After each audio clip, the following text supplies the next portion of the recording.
At 9:15 in the evening, while the candles on my son's birthday cake were still warm and untouched, my sister stood up in the middle of a packed downtown Chicago steakhouse and screamed that I had betrayed the family. Crystal glasses rattled. A server froze mid-step with a tray of filet mignon. My 10-year-old son stared at me like I had just broken something sacred, and all I said, calmly, evenly, almost gently, was, "The reservation was for 12, not 12-ish, not 12 plus, and not on my tab." That was the moment everything shifted, not when the police cruiser's lights flashed against the restaurant windows, not when my sister's credit card was declined, not when my parents realized I wasn't reaching for mine to fix it. It shifted when I chose not to absorb the chaos. For 10 years, I had been the quiet one, the responsible one, the one who paid to keep the peace. That night, at my son Ethan's 10th birthday dinner, I stopped paying, and it cost more than lobster and wine. I'm Avery Morgan. I'm 35 years old, and I run operations for a regional supply chain company in Chicago. My entire life revolves around precision, capacity planning, contingency mapping. You cannot load more cargo onto a truck than its weight limit allows. You cannot stretch a 12-seat reservation into 22 without consequence. Systems collapse when boundaries are ignored. My sister Madison never believed in limits. Ethan's 10th birthday mattered to me more than I let on. 10 is a bridge year. Not a baby anymore. Not a teenager yet. A double-digit milestone. I wanted him to feel celebrated without chaos. That meant structure. That meant control. I booked a private dining space at a high-end steakhouse in River North 3 weeks in advance. 12 seats. Exactly 12. Me, Ethan, my husband Daniel, Ethan's 2 best friends and their parents. My parents. That was it. 12 chairs, 12 place settings, 12 leather-bound menus. I confirmed the reservation twice. I pre-selected appetizers so the kids wouldn't have to wait. I scheduled the cake presentation for 8:45. I even requested that the head of the table be reserved for Ethan. Because details matter. My sister Madison was not invited, not because I hate her, not because I'm cruel, but because every time Madison attends something I plan, the head count doubles and the bill triples. Madison is 38, the golden child of the Morgan family. Charismatic, loud, always arriving like she's stepping onto a stage. She drives whatever SUV looks impressive that year. She orders without glancing at the price column. She lives champagne on what is very clearly a beer budget. And for 10 years, when that budget ran short, I quietly bridged the gap. A bounced car payment here. A temporary credit card emergency there. A last-minute addition to a dinner reservation that somehow landed on my card. I told myself it was easier. That night was supposed to be different. We arrived at 6:35. Ethan in a navy blazer, hair combed back like he was attending a board meeting. He squeezed my hand as we walked into the restaurant. I remember thinking how tall he looked. The host smiled, then hesitated. "Ms. Morgan," he said carefully, "your party has already begun seating." My stomach dropped. "Already begun seating?" "Yes," he said. "They said they were the Morgan birthday group." I didn't need to ask who. I turned the corner toward the private dining section and stopped cold. There she was, Madison, seated at the head of the table, Ethan's chair, a bottle of red wine already open, another breathing beside it, a seafood tower rising like a monument in the center. Her husband Greg leaning back like he owned the place. 3 kids glued to their phones. My parents seated comfortably. And Madison's friend Kelsey laughing loudly while snapping photos of the Lobster. 10 additional people. 10. She saw me and threw her arms wide. "Avery, we decided to make it a real family affair." My son was still standing behind me. That was the part that hurt. Not the wine, not the audacity. The way Ethan looked at the table, then at me, and quietly asked, "Where do I sit?" Madison stood up, air-kissed the air near my cheek, and said, "We ordered a couple bottles to get things started. You don't mind, right? It's a celebration." I glanced at the label. $150 a bottle. There were 3. I did the math automatically. I always do. Madison, I said evenly, this reservation was for 12. Oh, relax, she waved me off. They can squeeze in extra chairs. I told the host it would be fine. We're family. Family. That word has been used as leverage more times than I can count. I stepped aside and quietly asked the host if there was another private space available. He hesitated, then nodded. There's an executive dining room in the back. Perfect, I said. I turned back to the table. Ethan, I said brightly, change of plans, we got upgraded. Madison blinked. I gathered my actual invited guests and walked them through the kitchen corridor into the executive room. It was quieter, smaller, more private, and calm. I handed the manager my corporate card. This covers the executive room only, I said clearly. Separate checks for any other table. He nodded. That was the pivot. Back in the main dining area, Madison kept ordering. Another bottle of wine, 2 lobster entrees, a tomahawk steak, dessert flights, because she believed I would fix it. At 9:15, the check arrived at her table. $1,247. I didn't see the bill drop, but I heard the tone shift instantly. Voices rose, chairs scraped. The manager was summoned. Put it on Avery's card, Madison insisted. The manager explained gently that my party had already closed out separately. That's when she stood up and started shouting. I walked out of the executive room when I heard my name. She was flushed, furious. You're really going to humiliate me over money? She demanded. I looked at the receipt. Itemized, clear, precise. I invited 12 people, I said. You brought 10 uninvited guests and ordered independently. Her husband's card was declined. So was hers. Greg whispered something about overdraft protection. My parents looked stunned. And that's when I said it. The reservation was for 12. Not 12-ish, not 12 plus, and not on my tab. The restaurant manager added a mandatory gratuity.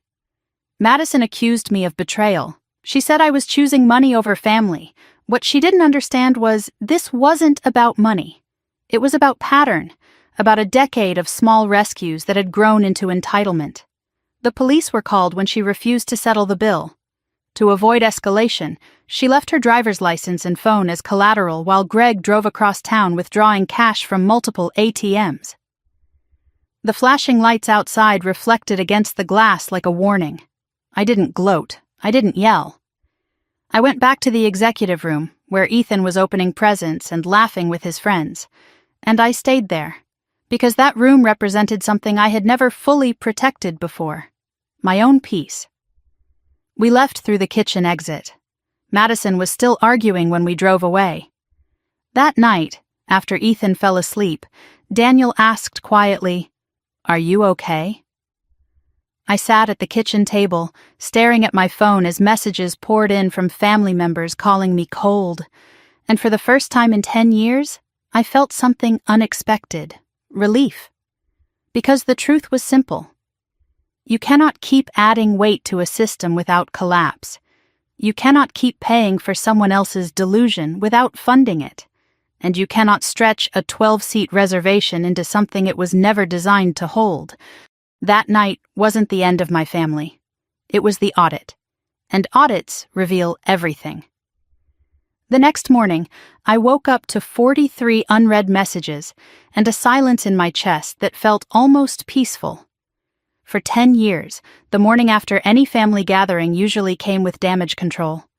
Someone's feelings hurt. Someone's comment misunderstood. Someone needing money wired quietly before lunch. I had grown used to being the stabilizer, the quiet fixer who absorbed impact before it reached anyone else. This time, I didn't move. I lay there for a full minute staring at the ceiling while the winter light filtered through the blinds.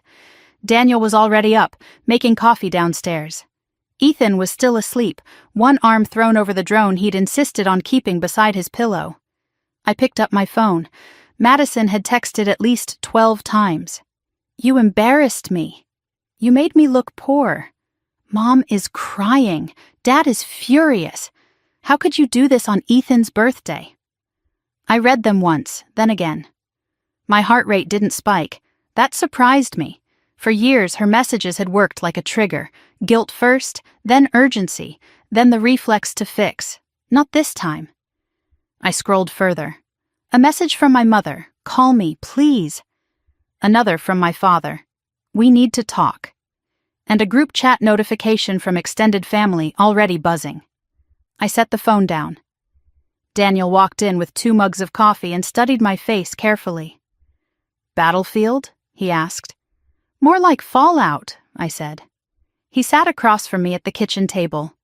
You regret it? I considered the question honestly. No, I said. I regret not doing it sooner. That was the first truth I allowed myself to say out loud. At 10:30, my mother called again. I answered this time. Avery, she began, her voice tight. Last night was unnecessary. Was it? I asked calmly. You left your sister stranded. She ordered $1,200 of food without asking. She assumed... Yes, I interrupted gently. She assumed. There was a pause. That's what family does, my mother said softly. We assume we have each other's backs. I leaned back in my chair. Having someone's back doesn't mean financing their denial. Silence stretched on the other end.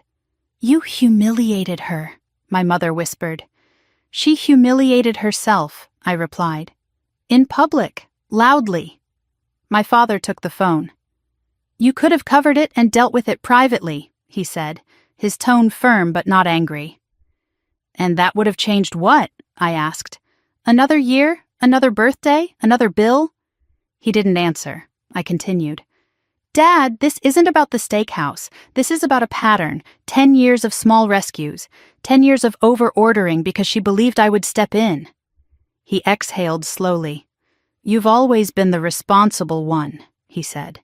Yes, I said quietly. And that doesn't mean I'm responsible for everyone. The line went quiet again.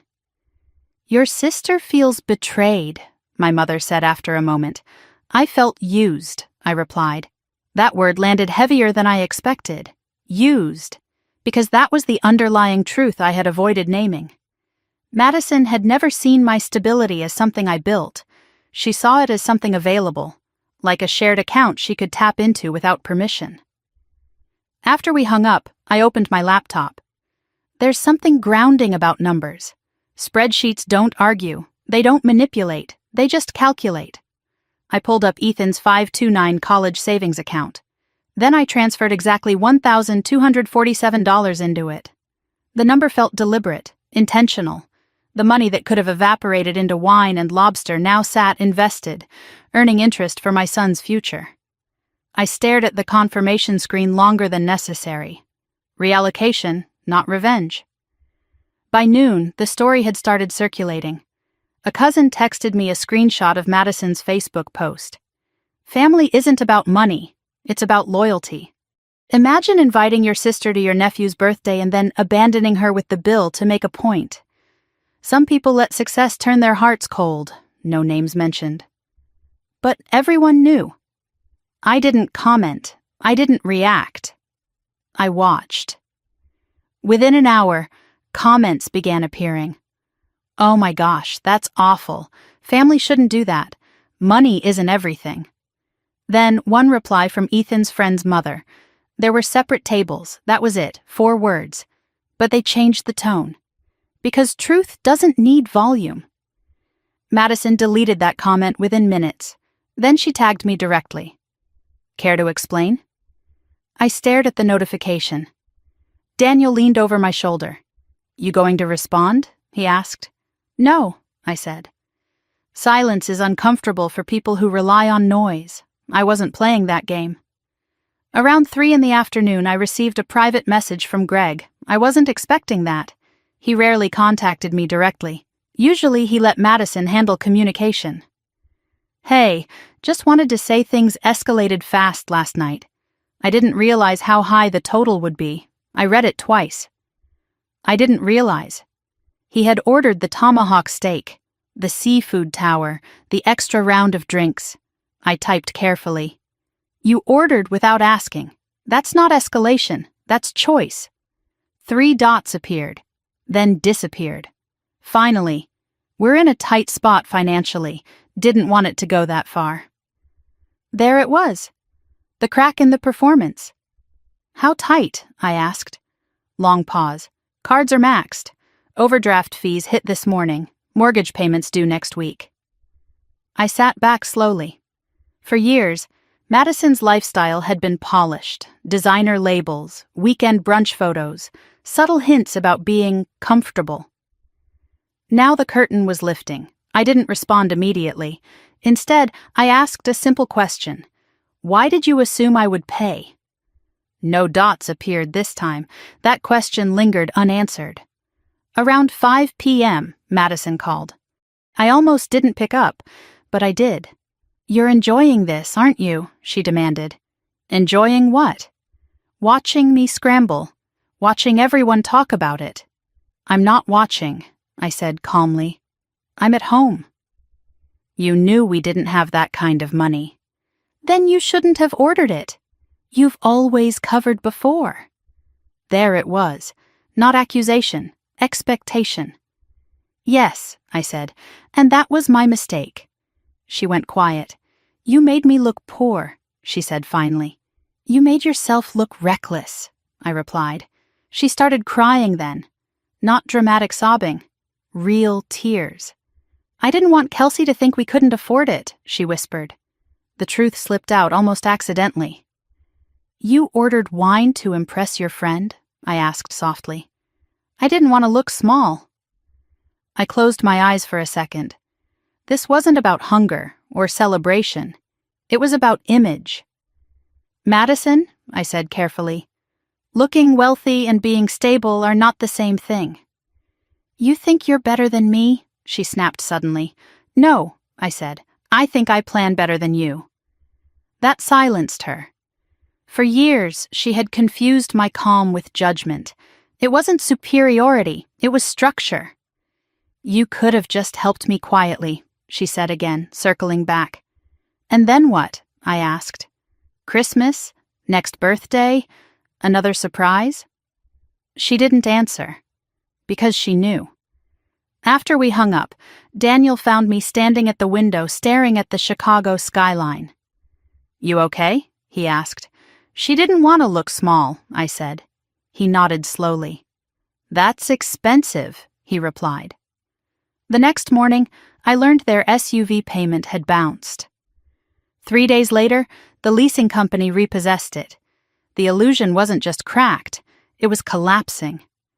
My father called again that evening. We didn't know it was this bad, he admitted quietly. Did you ask? I said gently. He didn't respond. For years they had defended her, enabled her, softened consequences before they landed. Now there was nothing to soften. She says you ruined her, my mother said in the background. I let that sit for a moment. Then I answered. I didn't ruin her, I said. I removed myself from the equation. That distinction mattered, because for the first time in a decade I wasn't absorbing someone else's math. And when you stop absorbing, gravity does the rest. By the end of that week, the story had split into 2 versions. In Madison's version, I had staged a public betrayal. I had invited her, encouraged her to order, and then blindsided her to prove a point about money. In my version, I had enforced a boundary that should have existed 10 years earlier. The uncomfortable truth was that for most of our lives, the family preferred her version. Sunday came, and with it the usual standing invitation to my parents' house for dinner. For years, those Sundays had been predictable. Pot roast, football murmuring from the living room, Madison recounting some dramatic inconvenience that required sympathy or subtle financial assistance. Daniel asked if I wanted to go. Yes, I said. I'm not avoiding my own family. When we arrived, Madison's SUV was gone. The driveway looked strangely empty without it. Instead, Greg's older sedan was parked awkwardly near the curb. Inside, the tension was thick enough to feel. Madison was already there, seated stiffly at the dining table. No designer handbag in sight, no exaggerated entrance. Her eyes were puffy, but her posture was defensive. My mother busied herself in the kitchen as if chopping vegetables required extreme concentration. My father sat at the head of the table, expression neutral but tired. "Hi," I said simply. Madison didn't respond at first. Then she nodded once, curt. Ethan slipped past us and ran toward his grandfather, unaware of the temperature shift. We took our seats. For the first 10 minutes, conversation hovered on safe ground. School, weather, work, anything but the steakhouse. Then Madison set her fork down. "You really couldn't have handled that differently?" she asked, staring at her plate instead of me. I didn't raise my voice. "I handled it clearly. You made it public." "You made it public when you stood up and screamed." Her jaw tightened. I panicked. "Because the bill existed?" I asked. "Because you embarrassed me." I leaned forward slightly. "Madison, you were embarrassed because the reality didn't match the image." She looked up sharply. "You think I fake my life?" "I think you perform it," I said evenly. The table went silent. My mother finally spoke. She just wanted to be part of Ethan's birthday. "She was welcome to ask," I replied. "She's your sister," my mother insisted. "And I'm her sister," I said, which means she could have picked up the phone instead of showing up with 10 extra people. Greg cleared his throat. "I thought you knew," he said quietly. "Knew what?" I asked. "That we were coming." "I didn't," I replied. He looked genuinely uncomfortable. She told me it was all set. There it was again, assumption layered on assumption. "Why would I book 12 seats and expect 22? I asked calmly. No one answered. Madison pushed her chair back slightly. "You've always acted like you're better because you manage money," she said. "Like that makes you morally superior." "I don't think I'm superior," I said. "I think I'm disciplined." She laughed bitterly. "You make spreadsheets for fun." "Yes," I said simply. My father rubbed his temples. "Enough," he muttered. But this wasn't enough. Not yet. "For 10 years, I continued, I've covered small things, quietly. I never asked for recognition. I never threw it in your face. But every time I paid, the assumption grew." "I never asked you to," Madison snapped. "No," I agreed. "You just expected me to." That hit. Greg looked down. My mother exhaled shakily. "She's under pressure," she said. "The mortgage, the kids, and I'm not?" I asked gently. "I have a mortgage. I have a child. I just don't hide it behind wine labels." Madison stood up abruptly. "You think I'm irresponsible. I think you're overwhelmed and pretending you're not." Her eyes flashed. "Don't psychoanalyze me." "I'm not," I said. "I'm stating facts." Silence again. My father finally spoke, voice lower than usual. "How bad is it?" he asked Greg. Greg hesitated, then answered. "About 60,000 in credit cards." My mother gasped. Madison shot him a furious look. "Why would you say that?"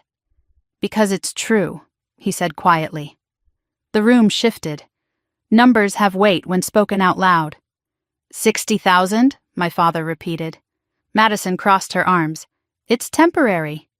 "It's not temporary if minimum payments are all you're making," I said before I could stop myself. She glared at me. "You don't get to lecture." "I'm not lecturing," I said. "I'm explaining why I didn't pay." My mother sank into a chair. "We didn't know," she whispered. "That's the problem," I said softly. "No one asks." For years, Madison's crises had been softened before they fully surfaced. My parents assumed she'd figure it out. I assumed if I stepped in quietly it would stabilize things. We were all enabling something. Greg ran a hand through his hair. "The SUV got repossessed," he said quietly. The room froze. "When?" my father asked. "Tuesday." Madison looked like she might cry, but anger hardened her face instead. "You're all enjoying this," she said. "No," I replied immediately. "I'm relieved." She stared at me. "Relieved?" "Yes, because now it's honest." That word hung there. Honest. No more curated Instagram posts. No more staged brunches. No more pretending overdraft notices didn't exist. Honesty is uncomfortable, but it's stable. My father leaned back slowly. "We tried to help," he said to Madison. "You didn't help," she shot back. "You spoiled." He flinched slightly. "That's not fair," my mother whispered. "It is," I said gently. "Rescuing isn't the same as helping." Madison sank back into her chair. "You think this is some grand lesson?" she asked me. "No," I said. "It's a reset." "For you," she snapped. "For all of us." She stared at the table. Greg finally looked at me directly. "What would you have done?" he asked. "If it had been me." I considered carefully before answering. "I would have asked," I said. "For money?" "For clarity," I corrected. "Before ordering anything, before showing up." Madison shook her head. "You'd never understand the pressure." "Try me," I said quietly. She hesitated. Then something unexpected happened. Her shoulders dropped. "I didn't want to look like I was falling behind," she admitted. "Behind who?" I asked. "You," she said flatly. The admission landed heavier than the credit card debt. "I never competed with you," I said. "You didn't have to," she replied. Silence again. For the first time, I saw something different in her expression. Not entitlement. Fear. "My kids think we're rich," she said. "I didn't want them to know." Greg squeezed her hand.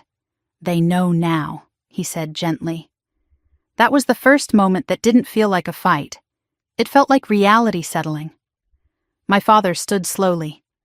"We're not paying this off," he said firmly. Madison looked up, startled.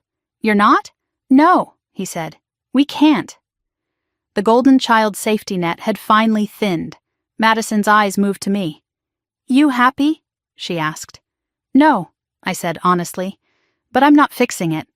She looked away. Dinner continued awkwardly, but calmer. No one raised their voice again.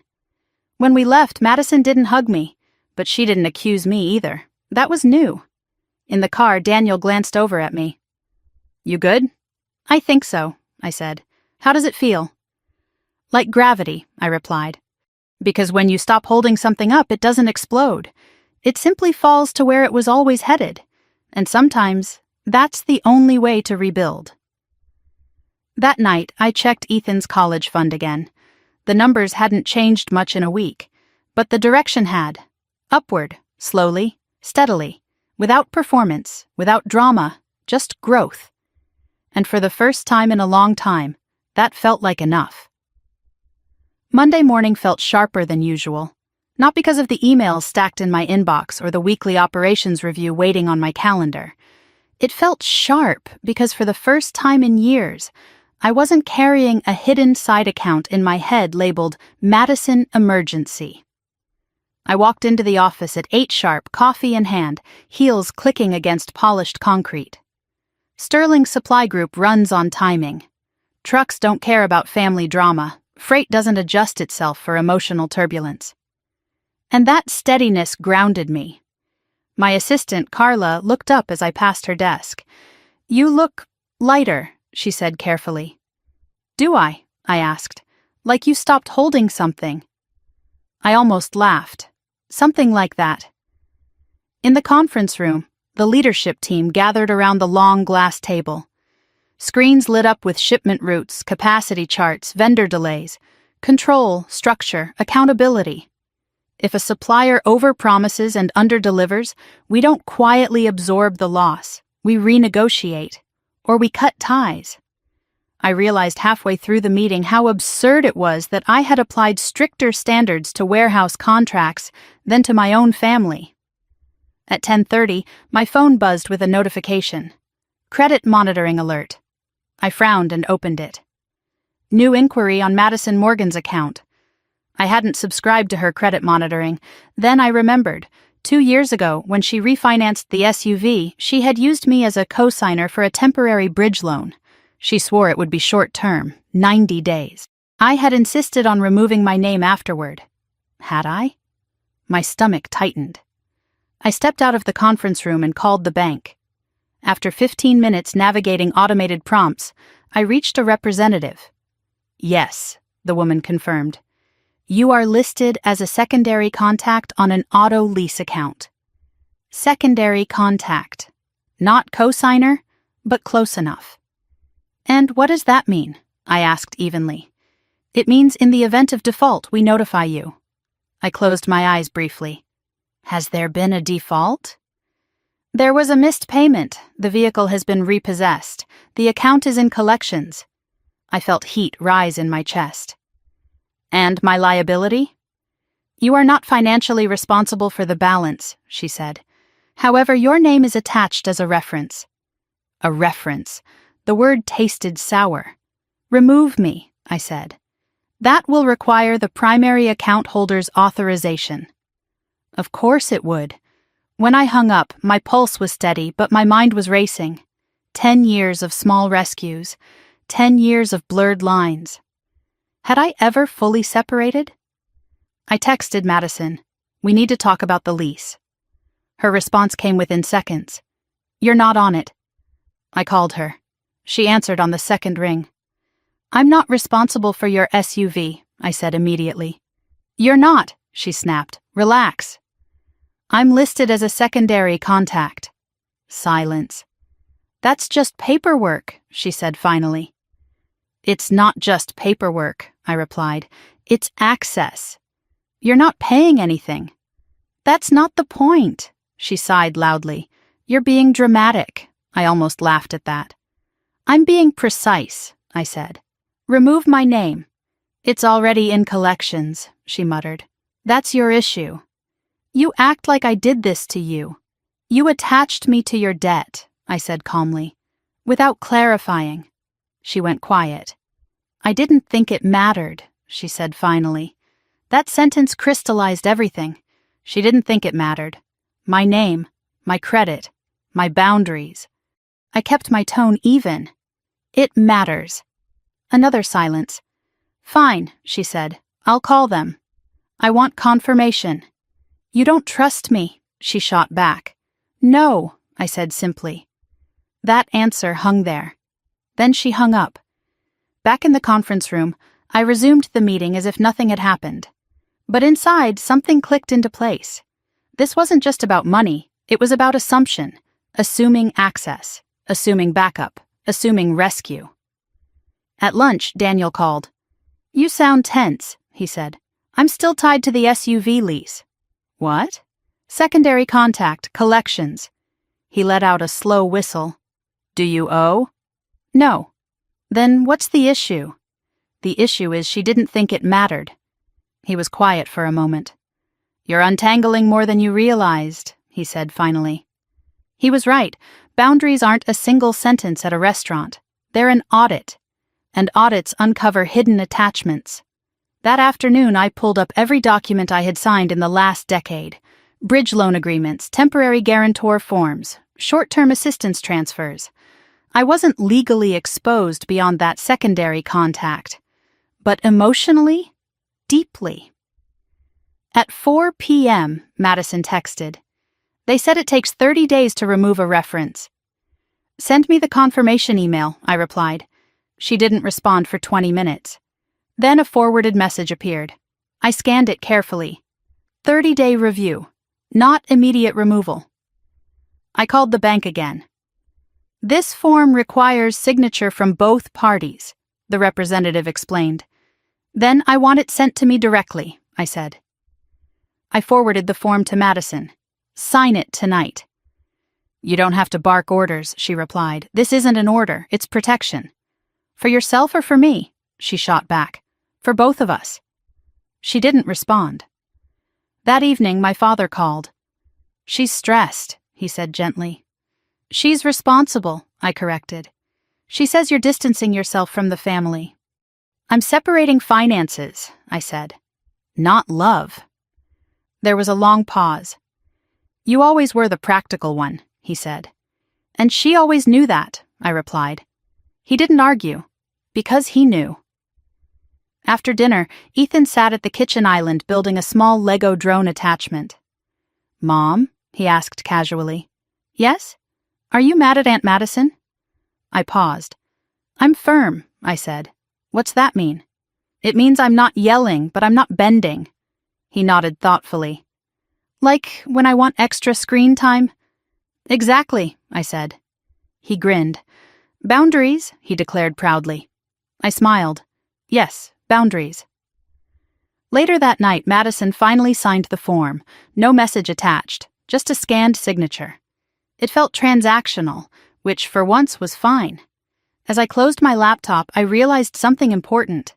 For years, I thought saying no would fracture the family. But what actually fractured it was pretending yes meant nothing. Systems fail quietly before they collapse loudly. The steakhouse wasn't the explosion, it was the exposure. And exposure, while uncomfortable, is honest. In bed, Daniel turned toward me.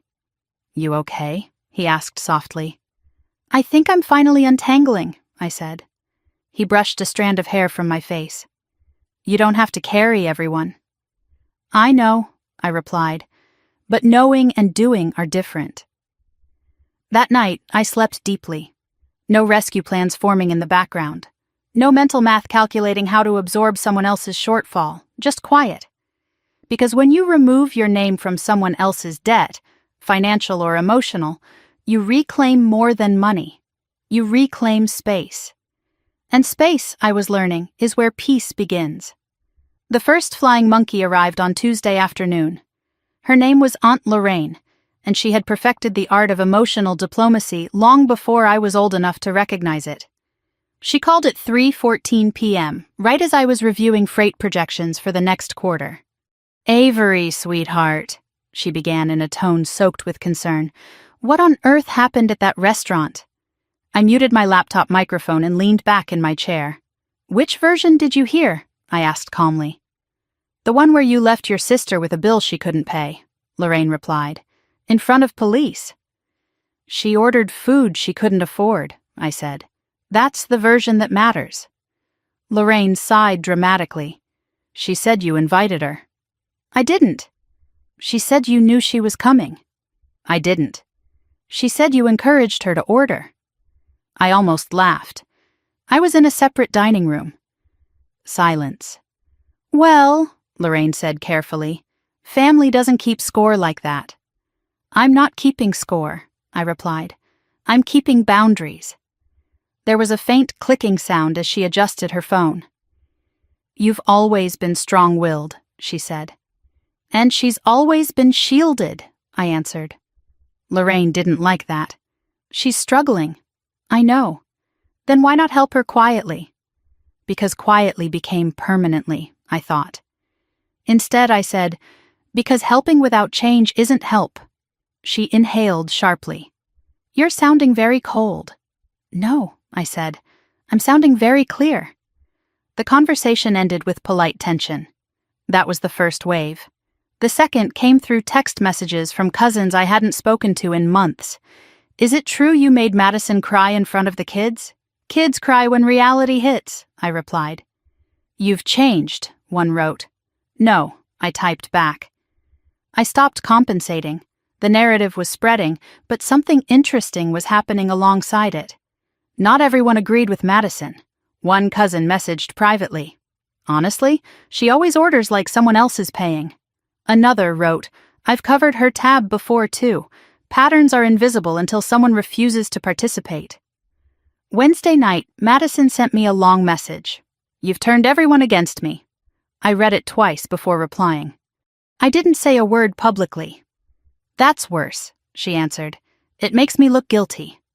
I stared at that. Silence, apparently, was more threatening than argument.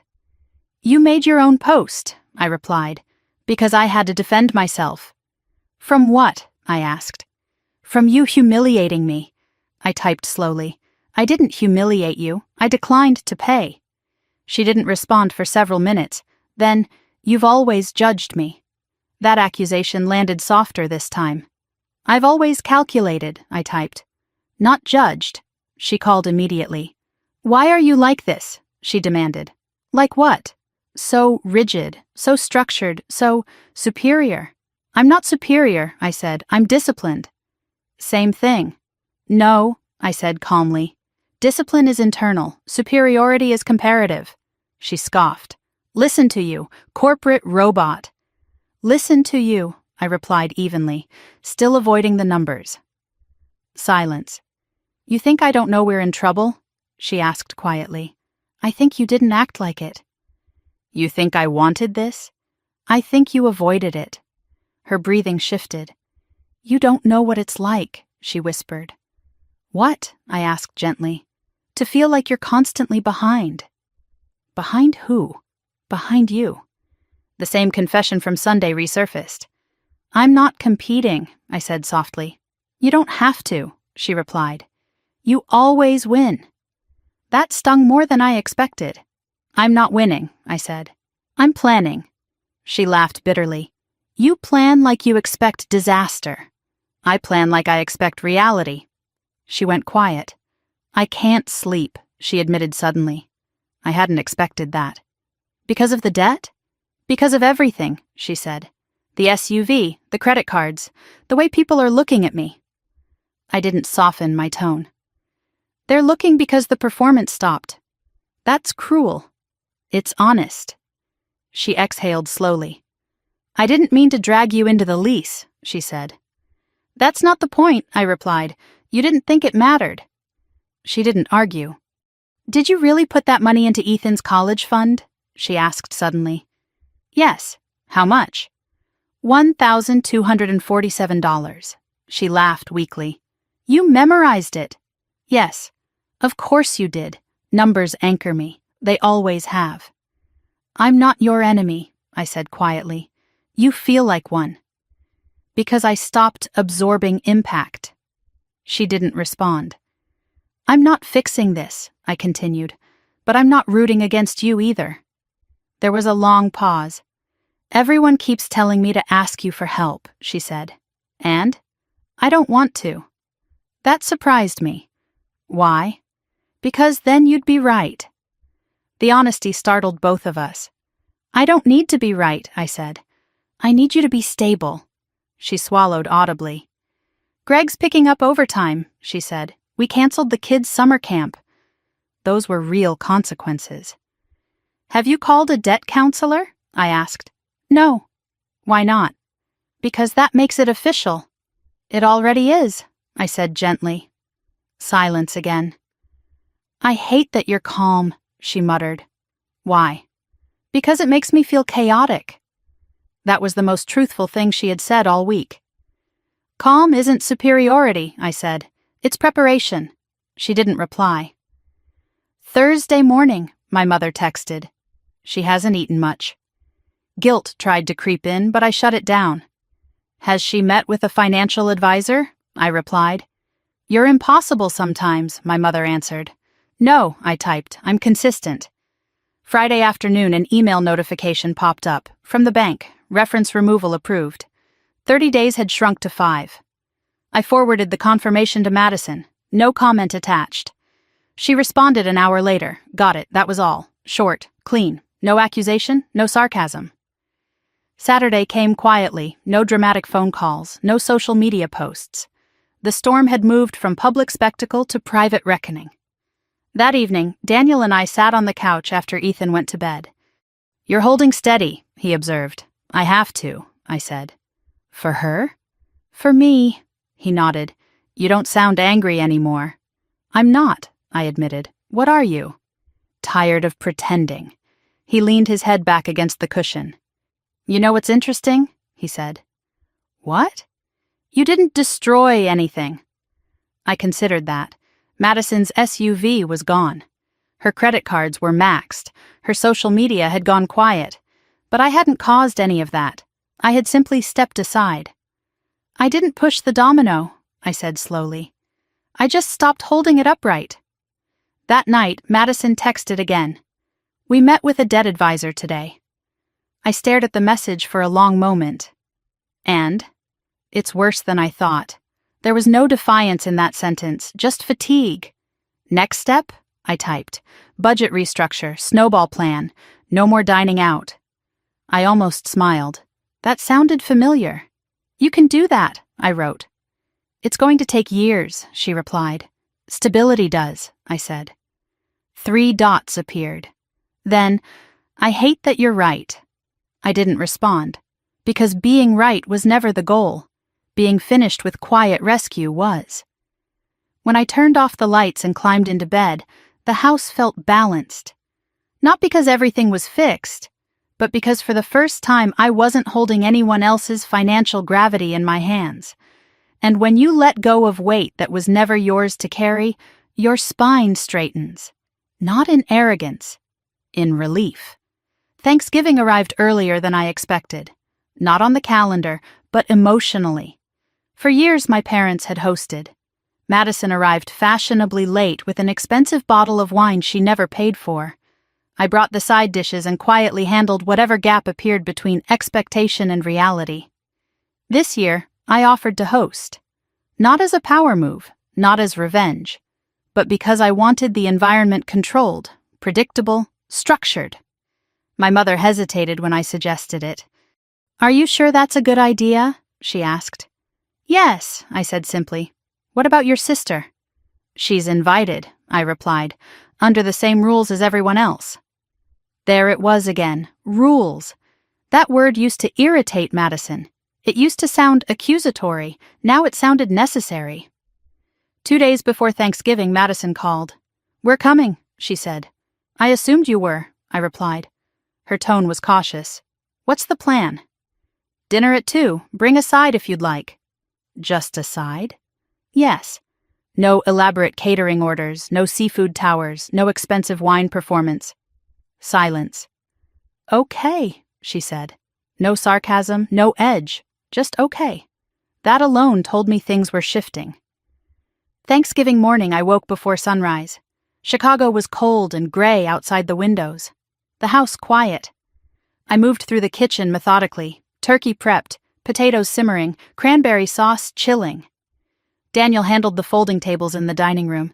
Ethan helped arrange place cards, carefully writing names in block letters. How many seats? He asked. 12, I said without hesitation. He smiled faintly. Exactly? Exactly. He nodded. At 1:45, the first car pulled into the driveway. My father carried a pie. My mother brought flowers. They looked slightly nervous. Smells wonderful, my mother said as she stepped inside. Thank you, I replied. No tension yet. At 2:10, an older gray sedan parked at the curb, not an SUV. Madison stepped out wearing jeans and a simple sweater.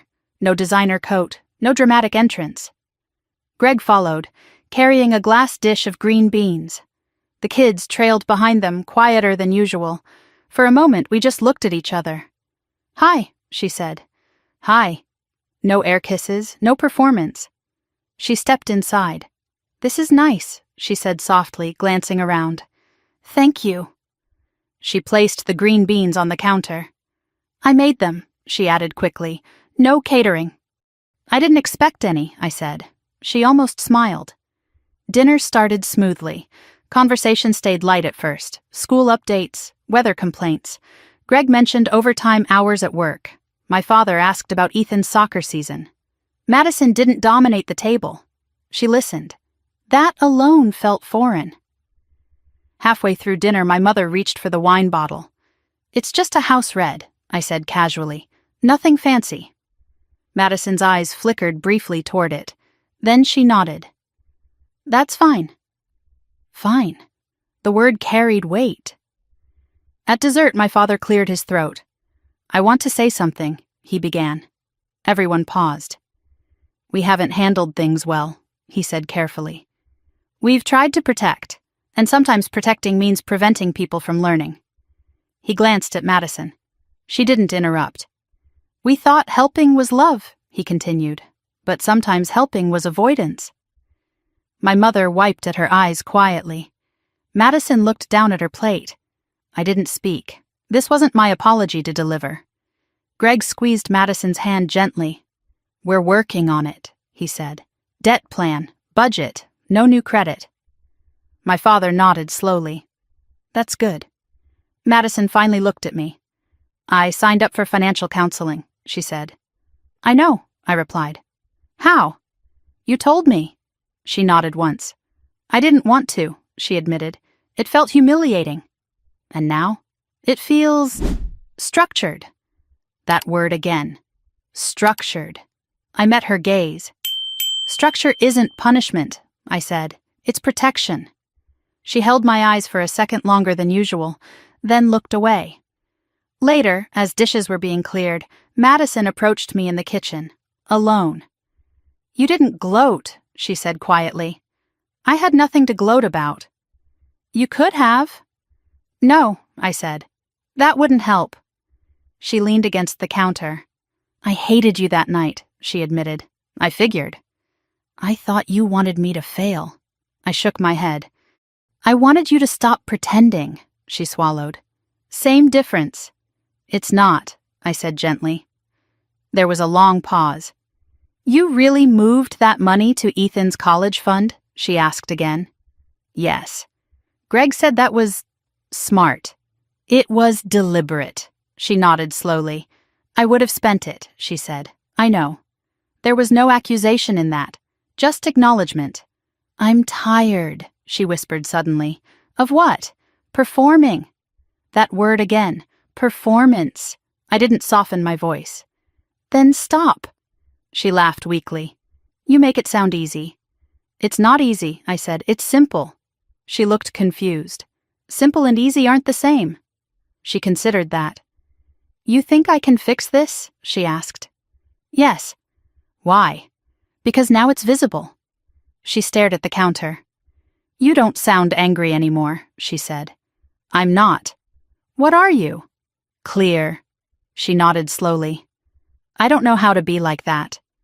You don't have to be like me, I said. You have to be consistent. Her phone buzzed in her hand. She glanced at it and sighed. What? I asked. Credit card alert, she muttered. Interest posted. I didn't flinch. Call the counselor, I said. She nodded. Later, as everyone gathered coats, Madison lingered by the door. This was different, she said. Yes. In a good way? Yes. She hesitated. I'm not apologizing, she said. I'm not asking you to. She looked relieved and irritated at the same time. I'm trying, she added. That's enough. She studied my face. You're not rescuing me, she said. No. And you're not cutting me off. No. What is that? Boundary, I said. She exhaled slowly. That word again. Yes. She stepped out into the cold evening air. Greg nodded at me as he passed. Thanks for hosting, he said. You're welcome. After the door closed, Daniel wrapped an arm around my shoulders. That went better than expected, he murmured. Yes, I agreed. Not perfect, but honest. Ethan wandered into the kitchen. Aunt Madison was quiet, he observed. Yes. Is that good? Sometimes, I said. He nodded thoughtfully. Boundaries? He declared again. I smiled. Yes, boundaries. Later that night, after the house was quiet and the leftovers packed away, I sat alone at the kitchen table. No raised voices, no emergency transfers, no flashing police lights, just stillness. The steakhouse had been loud, public, explosive. This was quiet, private, stabilizing. I realized something then.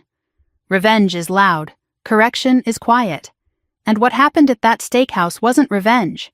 It was correction, the first visible one. Thanksgiving ended without drama, without a scene, without a bill landing like a bomb.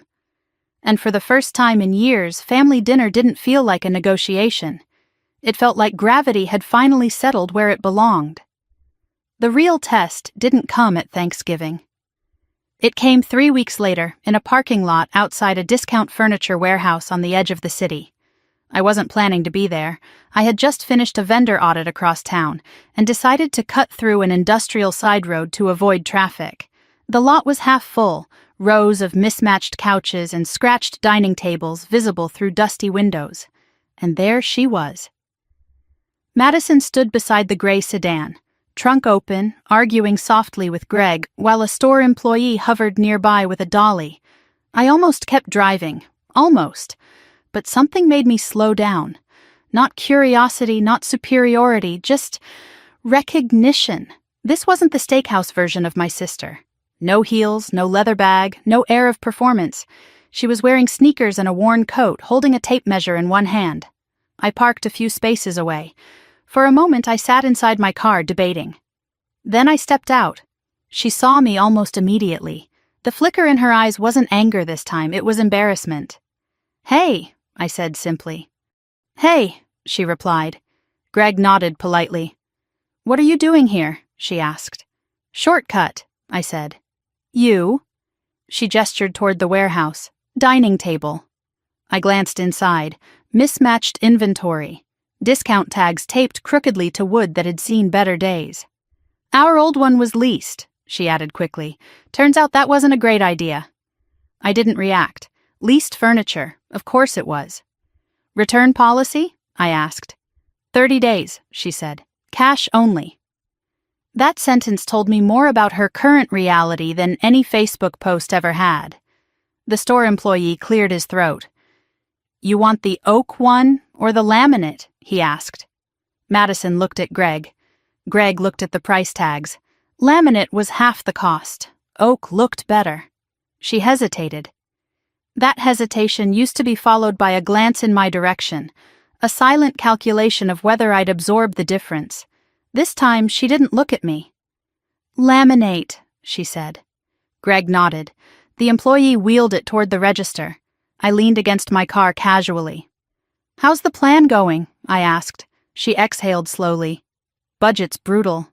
"Specific?" "No eating out, no Amazon, no new clothes, no vacations." I waited. "Credit cards frozen," she added. "Greg cut them up." That surprised me. "You let him?" I asked. She gave a faint half smile. "I asked him to." Progress doesn't announce itself loudly. It shows up in small, uncomfortable decisions. The employee returned with paperwork. "Total is $286, he said. Madison pulled out a debit card. I watched carefully. No glance at me. No subtle expectation. The card processed. Approved. She exhaled. Not dramatic. Just steady. "That felt different," she said quietly once the employee walked away. "What did?" I asked, paying without wondering if it would bounce. I nodded. "That's stability." She studied the laminate table being loaded into the trunk. "It's not glamorous," she muttered. "It's yours," I said. She didn't argue. Greg secured the trunk and looked at me. "Thanks for not making it weird," he said. "I'm not here to supervise," I replied. Madison shot him a look. "She thinks you are," he teased gently. She rolled her eyes but didn't deny it. "Old habits," she admitted. We stood there awkwardly for a moment. "You going to tell Mom you saw me here?" she asked suddenly. "No." "Why not?" "It's not a secret." She nodded slowly. "I used to hate that you always seemed calm," she said. "You've said that before." "I thought it meant you didn't feel anything." "That's not what calm is," I replied. "What is it?" "Preparation." She considered that. "I never prepared," she said. "I know. And you never stopped me." That one landed. "I thought you'd learn on your own," I admitted. She snorted softly. "Clearly not." We both glanced at the trunk again. "Laminate won't last forever," she said. "It doesn't have to," I replied. She looked at me. "Are you always this steady?" "No," I said honestly. "I just don't show the wobble." That surprised her. "You wobble?" "Yes." "When?" "The night at the steakhouse," I said. "When Ethan asked where he was supposed to sit." Her face tightened. "I didn't think about that," she whispered. "I know." Silence stretched between us, not hostile, just heavy. "I'm sorry about that part," she said finally. It wasn't a full apology, but it was specific, and specific matters. "Thank you," I said. She nodded once. Greg opened the car door. "We should go," he said gently. Madison lingered a second longer. I don't want to need you, she said quietly. I don't want you to, I replied. She studied my face like she was searching for sarcasm. There wasn't any. I'll call you, she said. For what? I don't know, she admitted. Something normal. I almost smiled. Okay. They drove away slowly, the laminate table barely fitting inside the sedan. I stood there for a moment longer, not triumphant, not vindicated, just observant. That afternoon she texted, "Table fits. Barely." Good, I replied. Then another message. First time I bought something without wondering if you'd bail me out. I stared at that one. And? Scary, but also solid. That word again. Not glamorous, not flashy, solid. That night, Daniel listened as I told him about the warehouse. You didn't offer to upgrade it? He asked lightly. No. Did you want to? I thought about that. Yes, I admitted. Why didn't you? Because upgrading it would delay the lesson. He nodded slowly. You're not punishing her. No. You're letting her feel weight. Yes. Weight isn't cruelty. It's consequence. Later that week, Madison called again. I almost ordered takeout tonight, she confessed. What stopped you? I asked. I imagined the steakhouse receipt. I almost laughed. Trauma can be educational, I said. She groaned. Don't turn it into a TED Talk. I smiled despite myself. Fine. Do you think people still talk about it? She asked suddenly. Yes, I said honestly. She winced. But they'll stop, I added. When? When there's nothing new to say. She was quiet. So consistency is the cure? She asked.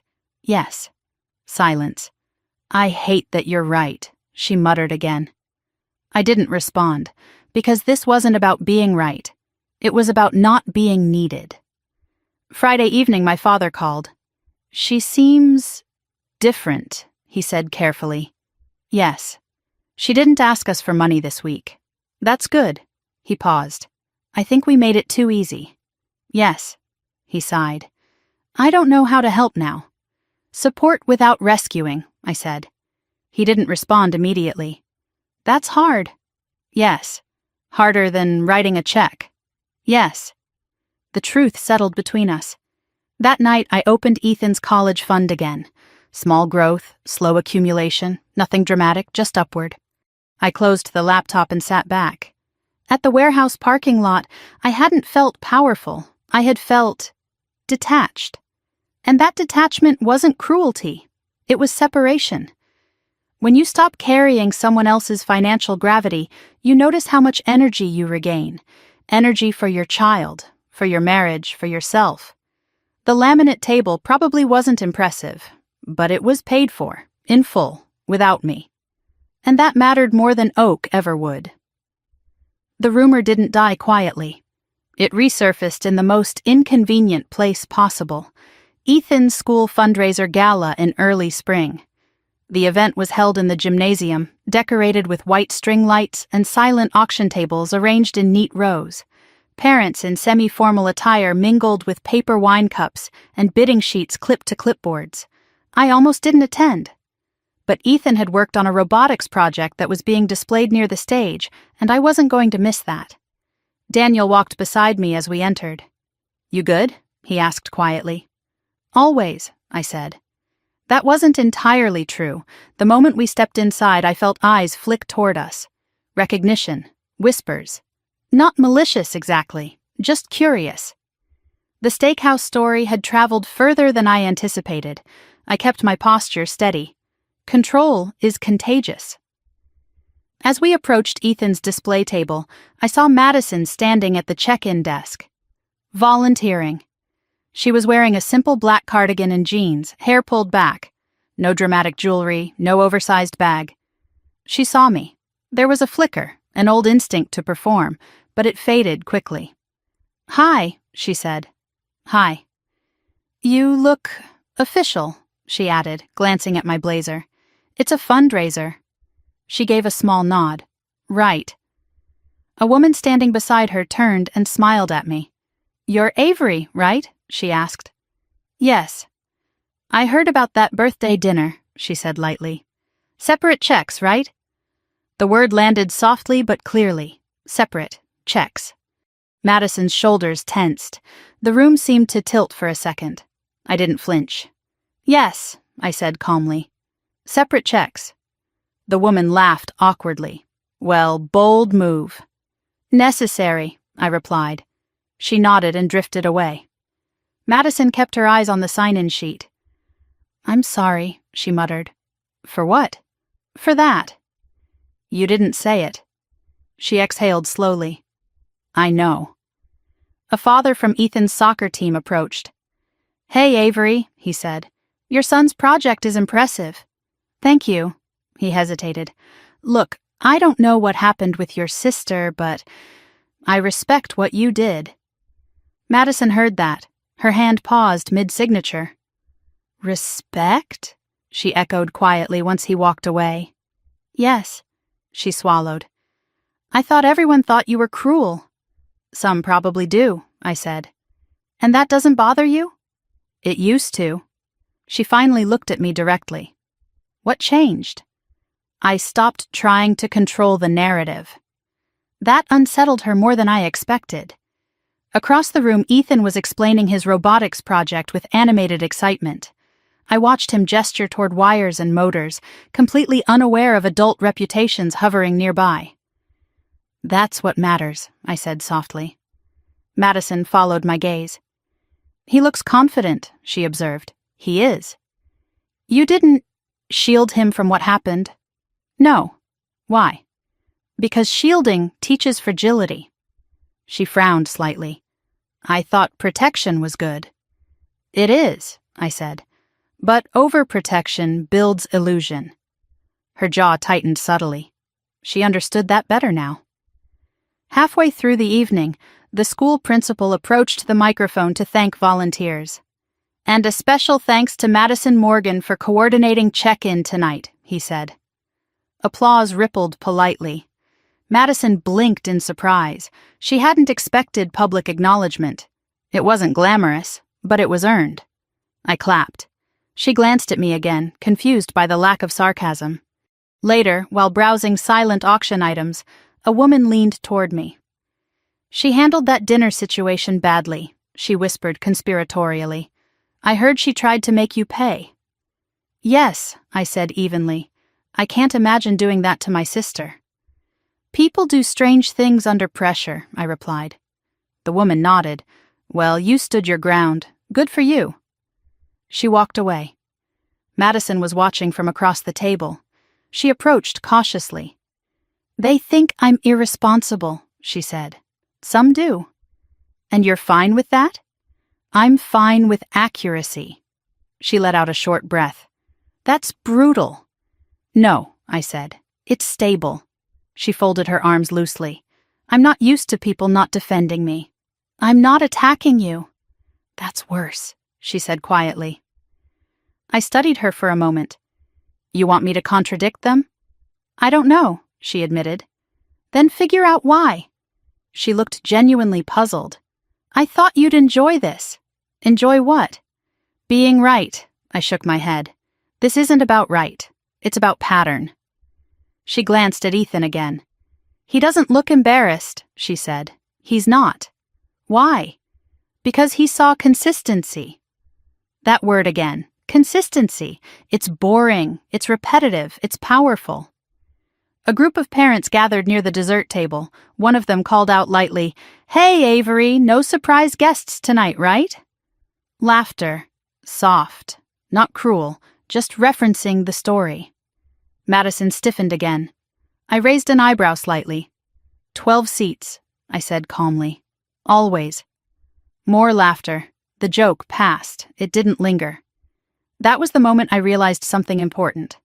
The story had become anecdote, not scandal, and anecdotes fade when there's no new chaos to fuel them. After the fundraiser wrapped, Madison lingered near the exit. Do you think this will follow me forever? She asked. No. When does it stop? When there's a longer record of stability than instability.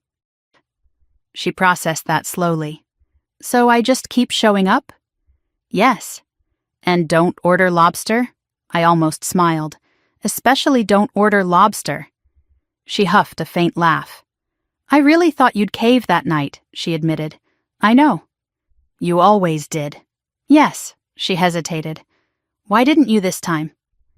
I thought about Ethan's face again, because he deserved better. Because I needed him to see me not bend, I said finally. She nodded once. That makes sense. We walked toward the parking lot together. Not side by side exactly, but not opposed. People think I lost that night, she said suddenly. You did, I replied gently. She stopped walking. That's honest. Yes. And you think that's good? Yes. She stared at the asphalt for a moment. I've never lost publicly before, she admitted. That's why it mattered. She absorbed that. Do you ever feel like you're constantly bracing? She asked. Yes. For what? For other people's impact. And you're not now? No. She looked at me with something like envy. That must feel light. It feels quiet, I corrected. Greg pulled the sedan around. She opened the door, then paused. I didn't correct them, she said quietly. Who? The parents. About what? The story. I waited. I just said I learned a lot that night. I nodded. That's accurate. She closed the door and drove away. In the car, Daniel glanced at me. That went better than I expected, he said. Yes. She didn't explode. No. She didn't deflect. No. He smiled faintly. That's growth. Yes. Later that evening, I sat at the kitchen island while Ethan finished homework. Mom? He asked. Yes? Why do people keep mentioning my birthday? I didn't sugarcoat it. Because it was loud. Was it bad? It was uncomfortable. Are you mad about it? No. Is Aunt Madison? She was. And now? She's learning. He nodded thoughtfully. Like when I forget homework and have to fix it myself? Exactly, he smiled. Boundaries, he said again. Yes. That word no longer felt defensive. It felt foundational. Before bed, I checked my email. A short message from Madison. Thanks for not adding fuel tonight. I stared at it, then replied. Thanks for not lighting it. She responded almost instantly. I'm trying. I believed her. Because growth doesn't arrive with fanfare. It shows up in restraint, in quiet check-in desks instead of loud restaurant tables, in laminate dining tables instead of leased oak, in volunteering instead of performing. The rumor wasn't dead, but it wasn't alive either. It was fading, because without repetition, stories lose oxygen, and without oxygen, drama suffocates. That night, I slept easily, not because everything was perfect, but because nothing was spiraling. And for the first time in a long time, stability felt contagious. 6 months after the steakhouse, Madison showed up at my front door holding a banker's box. Not a casserole, not a gift bag, a cardboard box filled with paperwork. It was a Tuesday evening. I had just finished cleaning up after dinner when the doorbell rang. Ethan was upstairs finishing a math worksheet. Daniel was in the living room, half watching a news segment about rising interest rates. I opened the door. She looked different again, not defeated, focused. Can I come in? She asked. I stepped aside. She carried the box to the kitchen island and set it down like it weighed more than paper. What's that? I asked. My life, she said flatly. I didn't laugh. She opened the lid. Credit card statements, bank printouts, budget worksheets, a yellow legal pad filled with handwritten calculations. You said consistency cures reputation, she began, but numbers cure denial. I leaned against the counter. Okay, I need you to look at this, she said. That sounds like supervision. It's accountability, she corrected. I studied her face. No sarcasm, no manipulation, just determination. Daniel stepped into the kitchen quietly and gave me a questioning look. I nodded once. He stayed, leaning against the doorway. Madison spread out the statements in organized stacks. 6 credit cards, she said. All frozen. 2 are now under hardship programs. 1 we settled. You settled? I asked. Yes. For how much? 40%. I blinked. Greg negotiated, she added. Turns out collection agencies don't like drawn-out court costs. That surprised me. You hired an attorney? No, she said. We Googled. I almost smiled. Snowball plan? I asked. Yes. Emergency fund? 500 so far. That wasn't much, but it was something. She flipped open the legal pad. Monthly income after overtime, she said. Subtract mortgage, utilities, food, gas, debt payments, there's no margin. Then cut deeper, I said. She bristled slightly.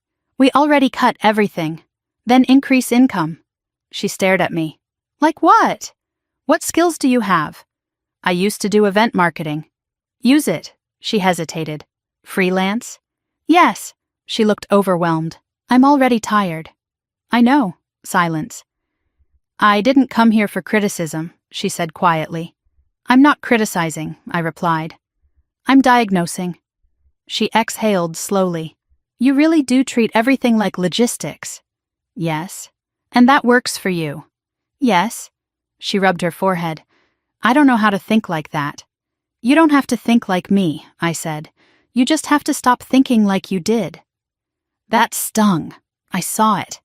But she didn't shut down. Instead, she nodded once. Okay. Daniel stepped forward slightly. You want coffee? He asked her. She blinked, surprised. Sure. He poured 3 cups. She took hers carefully. I've never sat at this counter without something blowing up, she said quietly. That's new, I replied. She flipped to another page. I tracked every dollar for 3 months, she said. Every coffee, every subscription, every fee. And? It was humiliating. Yes, I said, but it was clear. Clarity again. She pointed to a highlighted section. Dining out was insane. I didn't comment. Wine alone, she added, shaking her head. Silence settled. Then she looked up at me. I don't want to live like that anymore. That was different from I don't want to look like that. It was internal, not external. What do you want? I asked. Stability, she said immediately. The word came without hesitation. Then act like someone who values it, I replied. She stared at the stack of papers. I used to measure my life by appearance, she said slowly. Now I measure it by balances. That's progress, she swallowed. I used to resent you, she said. I know. I thought you were judging me. I wasn't. I know that now. We sat in silence for a moment. Then she asked something unexpected. Did you ever feel tempted to bail me out? Yes, I said honestly. When? That night at the restaurant, when the police showed up. She winced. God. I almost reached for my card, I admitted. Why didn't you? Because Ethan was watching. She closed her eyes briefly. I hate that that's what made it stick. It wasn't just him, I said. It was me. She studied me carefully. You look calmer, she observed. I am. Because I'm not draining you? Yes, she nodded. That's fair. Greg texted her. She glanced at the screen. Kids are doing homework, she said. We told them the truth. About what? The debt. I raised an eyebrow. How'd that go? Awkward, she said, but they didn't panic. Kids handle reality better than adults, I replied. She gave a faint smile. Apparently. She closed the banker's box halfway. Mom asked if you're still mad, she said. I'm not mad. What are you? Resolved. She considered that. Is that permanent? Yes. She nodded slowly. That's scary. Only if you plan to cross it again. She didn't argue. Instead, she asked something I didn't expect. Do you think we'll ever be close? The question felt fragile. Close doesn't mean merged, I said carefully. What does it mean? Honest. She absorbed that. We've never really been honest, she admitted. No. Why? Because honesty is uncomfortable. She nodded once. I'm uncomfortable now, she said. Good. She rolled her eyes slightly. Of course you'd say that. I smiled faintly. It means you're not performing. She looked around the kitchen. Your house feels steady, she said quietly. It is. Mine feels like triage. Triage becomes routine, I replied. She took a long sip of coffee. I don't want to compete with you anymore, she said. You never had to. I know that now. Silence settled again. She closed the banker's box fully this time. I didn't come for money, she said. I know. I came because I didn't want to hide. That mattered more than she realized. You don't have to hide, I said. She nodded. Thank you. It wasn't dramatic. It wasn't theatrical. It was measured. As she stood to leave, she hesitated at the door. You're not my safety net anymore, she said. No. But you're not my enemy. No. She gave a small nod. That's better. After she left, Daniel exhaled slowly. That was different, he said. Yes. She didn't try to manipulate. No. She asked for accountability. Yes. He smiled faintly. That's growth. I walked back to the kitchen island and touched the edge where the banker's box had rested. For years, our conversations had revolved around crisis. Now they revolved around calculation, not glamorous, not loud, just structural. Later that night, I checked Ethan's college fund again. The number had grown slightly. Compound interest doesn't shout. It accumulates. Like discipline, like stability, like boundaries. My phone buzzed. A text from Madison. Signed up for a freelance event contract. Small one, but paid up front. I stared at the message. That's good, I replied. She sent another. It's not champagne. I smiled. Beer budget, I typed. She responded with a simple, solid. I set the phone down and turned off the kitchen lights. 6 months ago, the story was about a restaurant and a receipt. Now it was about balance sheets and bankers' boxes. Not revenge, correction. And correction, when accepted, doesn't fracture a family. It reshapes it. Quietly. The first real test of her consistency didn't come from a bill. It came from temptation. Late March in Chicago brings that strange, deceptive warmth that makes you think winter is over when it isn't. Madison called me on a Thursday afternoon sounding unusually bright. Guess what? She said. That tone worries me, I replied. I got offered a contract, a real one. For what? Corporate event coordination, downtown hotel, 2-day conference. They need someone to handle vendor logistics. I smiled faintly despite myself. Vendor logistics? Yes, she said. Apparently I'm good at organizing chaos. Apparently. They're paying $5,000. That caught my attention. Gross or net? She paused. Gross. Taxes? I know. Upfront deposit? Half. That was better. And expenses? I asked. Covered. There was a small silence. Okay, I said. That sounds solid.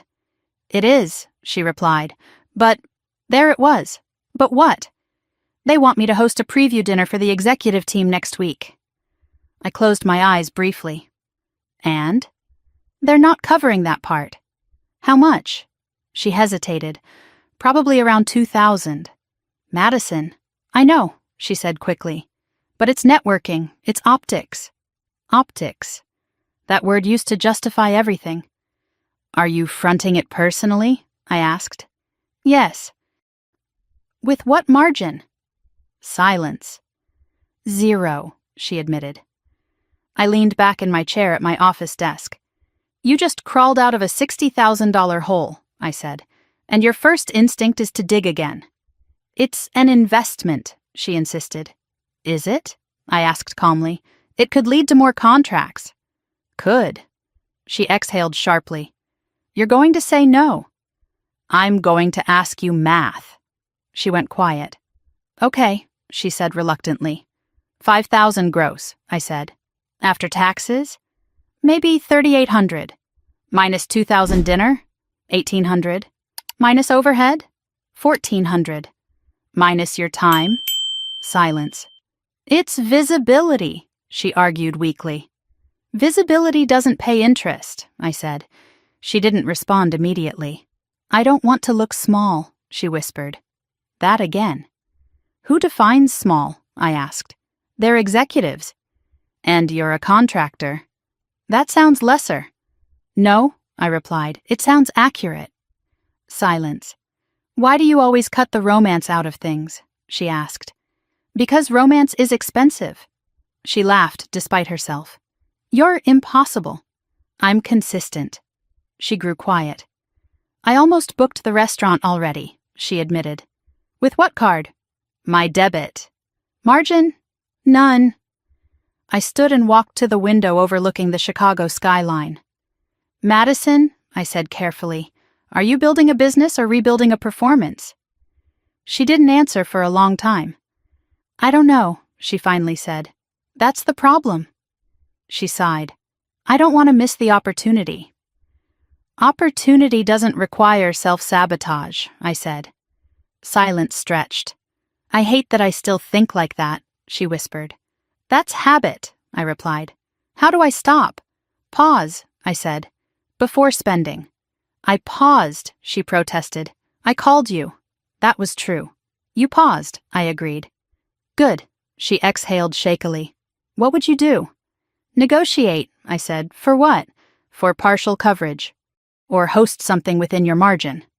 They'll think I'm cheap. Or disciplined. She scoffed softly. You really think executives respect discipline? Yes. More than Lobster? Yes. Silence again. I almost ordered Lobster, she muttered. I smiled faintly. Of course you did. Why does that feel like validation to me? She asked quietly. Because it used to signal success, I replied. And now? It signals debt, she groaned. This is exhausting. Yes, I said. Growth is. There was a long pause. I'm going to call them, she said finally. Now? Yes. Good. Stay on the phone? No. She blinked through the silence. You don't want to listen? No, I said gently. You don't need a supervisor. She was quiet. Okay, she said. She hung up. I stood at the window for several seconds longer than necessary. It would have been easier to say, I'll cover the dinner. Just this once. But just this once was the phrase that had built a decade of instability. An hour later, my phone buzzed. They agreed to cover half, she texted. I smiled. And? And I'm hosting it at a mid-range spot. No seafood towers. Good, I replied. There was another message. I almost said yes to the full thing.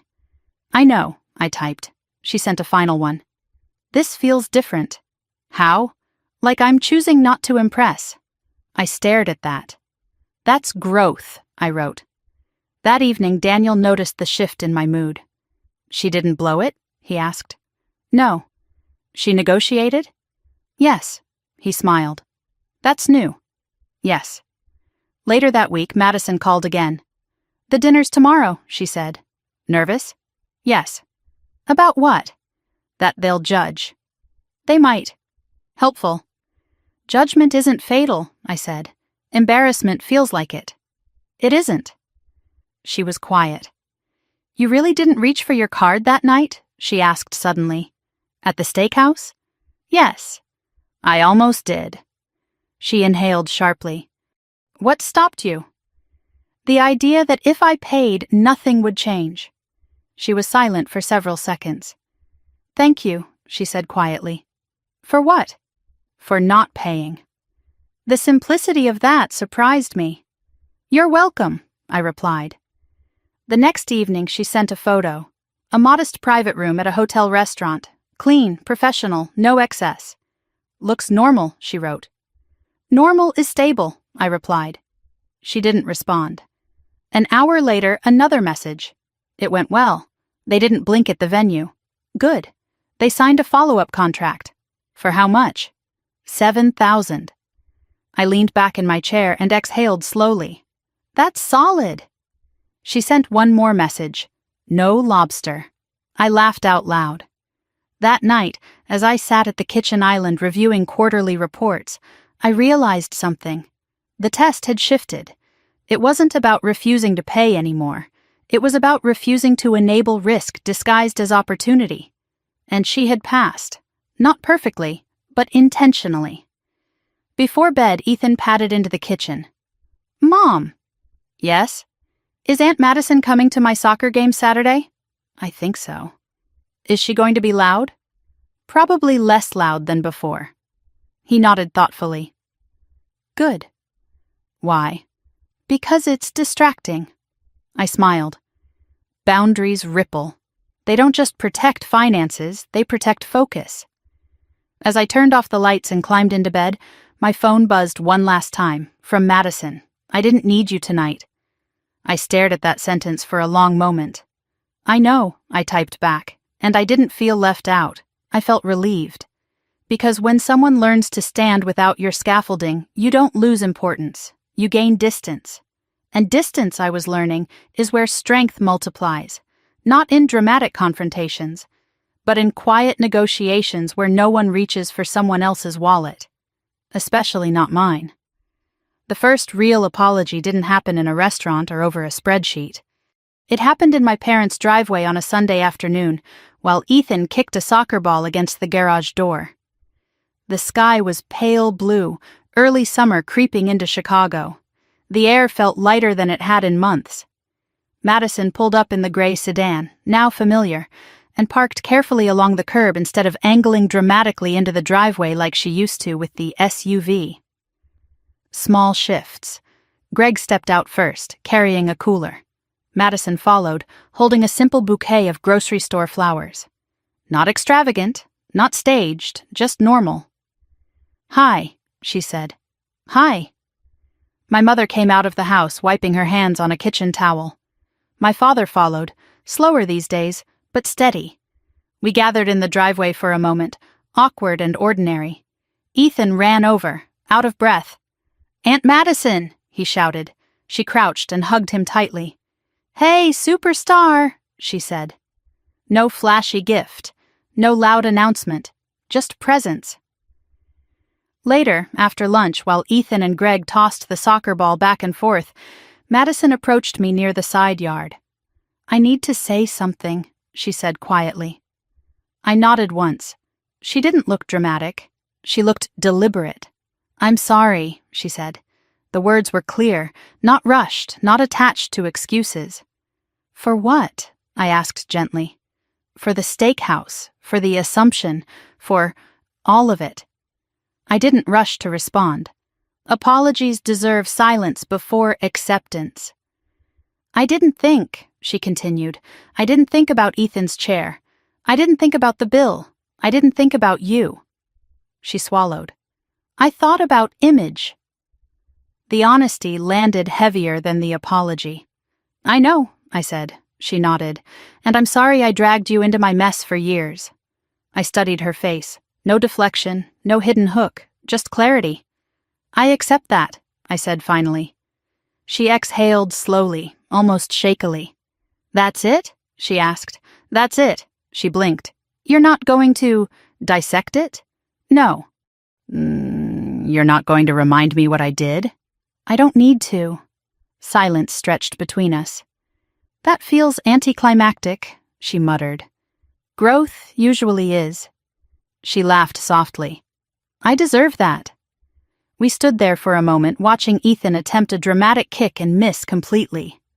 "You know what scared me most?" she asked suddenly. "What?" "That you didn't yell." I looked at her. "You were calm," she continued. "That was worse." "Why?" "Because it meant you weren't reacting. You were deciding." I didn't deny it. "I was done reacting," I said. She nodded slowly. "I used to think being dramatic meant being strong. It meant being loud. And you were quiet." "Yes." "And it worked." "It did." She hesitated. "Do you hate me?" "No." "Did you?" "No." She frowned slightly. "You weren't angry?" "I was tired," I said. That answer seemed to settle something in her. "I was angry," she admitted. "At you, at the bill, at the police, at Greg, at the kids." She paused. "But mostly at myself." That didn't surprise me. "When the SUV got repossessed," she continued, "I sat on the curb and thought about the steakhouse." I didn't interrupt. I realized you weren't humiliating me, she said. You were exposing me. Yes. And exposure felt cruel. It felt necessary, I replied. She nodded slowly. I know that now. Across the yard, my father laughed at something Ethan said. The sound carried easily. I always thought you were lucky, she said quietly. With what? With stability, with discipline, with Daniel. I chose those, I replied. I know. She wrapped her arms around herself briefly. I chose chaos, she admitted. You chose impulse, I corrected gently. Same thing. Not exactly. She tilted her head slightly. You still won't call it chaos? No. Why? Because chaos implies you didn't have control. She stared at me. You think I did? Yes. She looked down at the grass. That's harsher than chaos. It's honest. She absorbed that slowly. I didn't think you saw me that clearly, she said. I always did. Then why didn't you say something sooner? I did, I said. She thought about that. You did, she admitted. I just didn't listen. No. She shifted her weight. Do you ever think about that night? She asked. Yes. Does it still make you angry? No. What does it make you feel? Resolved. She smiled faintly. You love that word. Yes. It's annoying. I know. We both watched Ethan score an accidental goal off the garage door and cheer like he'd won a championship. He doesn't flinch around me, she said quietly. No. Why? Because you haven't given him a reason to. She swallowed. I was afraid he'd remember the screaming. He probably does, I said gently. She winced. But he also remembers you showing up. Her eyes flicked up to mine. That matters? Yes. She looked almost relieved. I thought one bad night defined everything. Only if it repeats. She nodded slowly. It won't, she said firmly. I believed her. That surprised me. You know, she said after a moment, when the police showed up, I thought you were ruining my life. And now? Now I think you might have saved it. I didn't respond. Some realizations don't need commentary. She glanced toward the house. Mom still thinks you were harsh. She would. But she stopped defending me. That's growth, too, she nodded. I used to rely on that. I know. And I used to rely on you. I know. Silence settled again. Not heavy, just steady. I don't want to compete with you anymore, she said softly. You never had to. I know, and I don't want to be rescued. I won't, she gave a small, almost shy smile. That's weirdly comforting. It should be. She took a breath. I'm going to mess up again, she admitted. Probably. You won't fix it. No. You won't shame me either. No, she nodded once. Okay. Across the yard, Ethan waved at us. Aunt Madison, watch this. She jogged over to him. No hesitation, no dramatic flourish, just presence. I stood there watching them for a moment longer. 10 months ago, she would have tried to buy his attention. Now she earned it. Daniel walked up beside me. That looked solid, he said quietly. Yes. She apologized? Yes. Did it feel real? Yes. He nodded slowly. You're not holding anything anymore, are you? No. He smiled faintly. That's new. Yes, it was. As the sun dipped lower and the backyard filled with golden light, I realized something unexpected. I didn't feel victorious. I felt balanced. The steakhouse had been explosive. This was quiet, and quiet lasts longer. Before Madison left that evening, she paused at the driveway. Reservation is for 12, she said softly. I looked at her. She smiled faintly. Lesson learned. Good, I replied. She got into the sedan and drove away without revving the engine. No spectacle, no drama, just forward motion. And that, more than any apology, told me the correction had worked. The call came at 11:42 on a Wednesday night. I was half asleep, the house quiet except for the low hum of the refrigerator downstairs. Daniel stirred beside me as my phone vibrated on the nightstand. Madison. My pulse didn't spike the way it used to.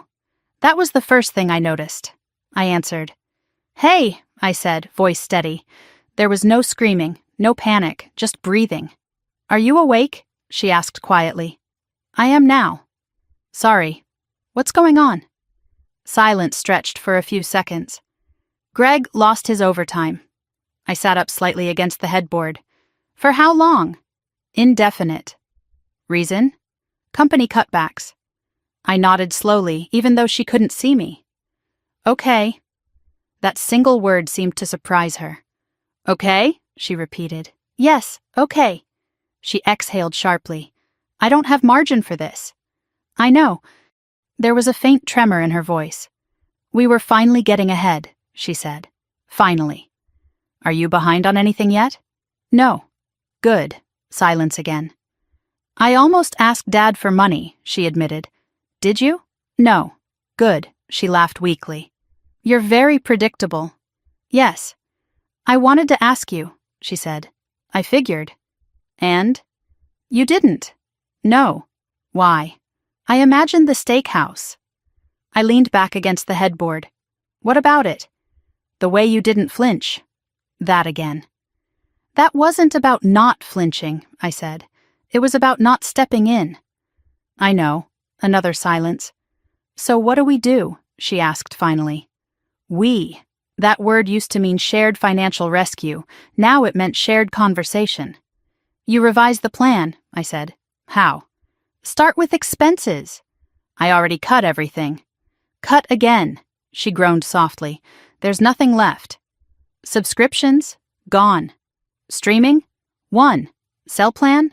Basic. Insurance? Shopped. Food? Already strict. Then income, I said. I can't just manifest money. No, I replied calmly. But you can increase output. How? More contracts. It's not that simple. No, I agreed. It's not. Silence. I'm scared, she admitted. That was new. I know, I said. I hate this feeling. What feeling? That I'm one unexpected expense away from drowning again.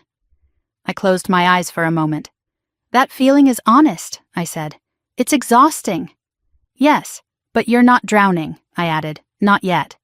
You're aware. She didn't respond immediately. I used to numb this with spending, she whispered. I know. Wine, shopping, dinners. I know. I don't have that option now. No. And that's loud. What is? The anxiety. That made sense. When you remove distraction, you hear reality more clearly. What are your numbers right now? I asked. She sighed. Emergency fund is at $1,200. Good. Debt still around $42,000. Okay. Mortgage current. Good. She exhaled again. I don't want to ask you for money. I know. I don't want to ask anyone. Good. Stop saying good, she muttered. I almost smiled. You want reassurance or structure? I asked. Both. You'll get structure, I said. She groaned softly. Of course. Map worst case scenario, I continued. I hate worst case. Do it anyway. Silence. Okay, she said reluctantly. If Greg's income drops by 20%, what shifts first? Extra debt payments. Good. What else? Freelance ramp up. How? Cold emails. Do it. I already did some. More. She sighed again. You make it sound like a military plan. It is. Life shouldn't feel like war. It shouldn't feel like denial either. That quieted her. I almost called Dad, she said again. And? I pictured Mom crying. That's not helpful, I said. No. And I pictured you saying no. I would have. I know. Silence. I don't want to resent you, she said suddenly. You won't. How do you know? Because I'm not your solution. She didn't argue. I hate how calm you are, she whispered. I'm not calm, I said. You sound calm. I'm deliberate. That's worse. Why? Because it means you're not reacting. That's the point. Silence. I thought stability meant comfort, she said slowly. It means preparation. You keep saying that. Because it's true. She was quiet for a long moment. Greg's asleep, she said finally. Why are you up? I couldn't stop calculating. That's good. No, it's not. It is, I said. It means you're engaged. I feel like I'm bracing. Yes. For what? For impact. That's exhausting. Yes. But that's what you've always done, isn't it? She asked. I paused. Yes. And you don't look tired. I am, I admitted. But I don't look it. She went silent again. I used to think you were lucky, she said softly. With what? With not worrying. I almost laughed. I worry constantly.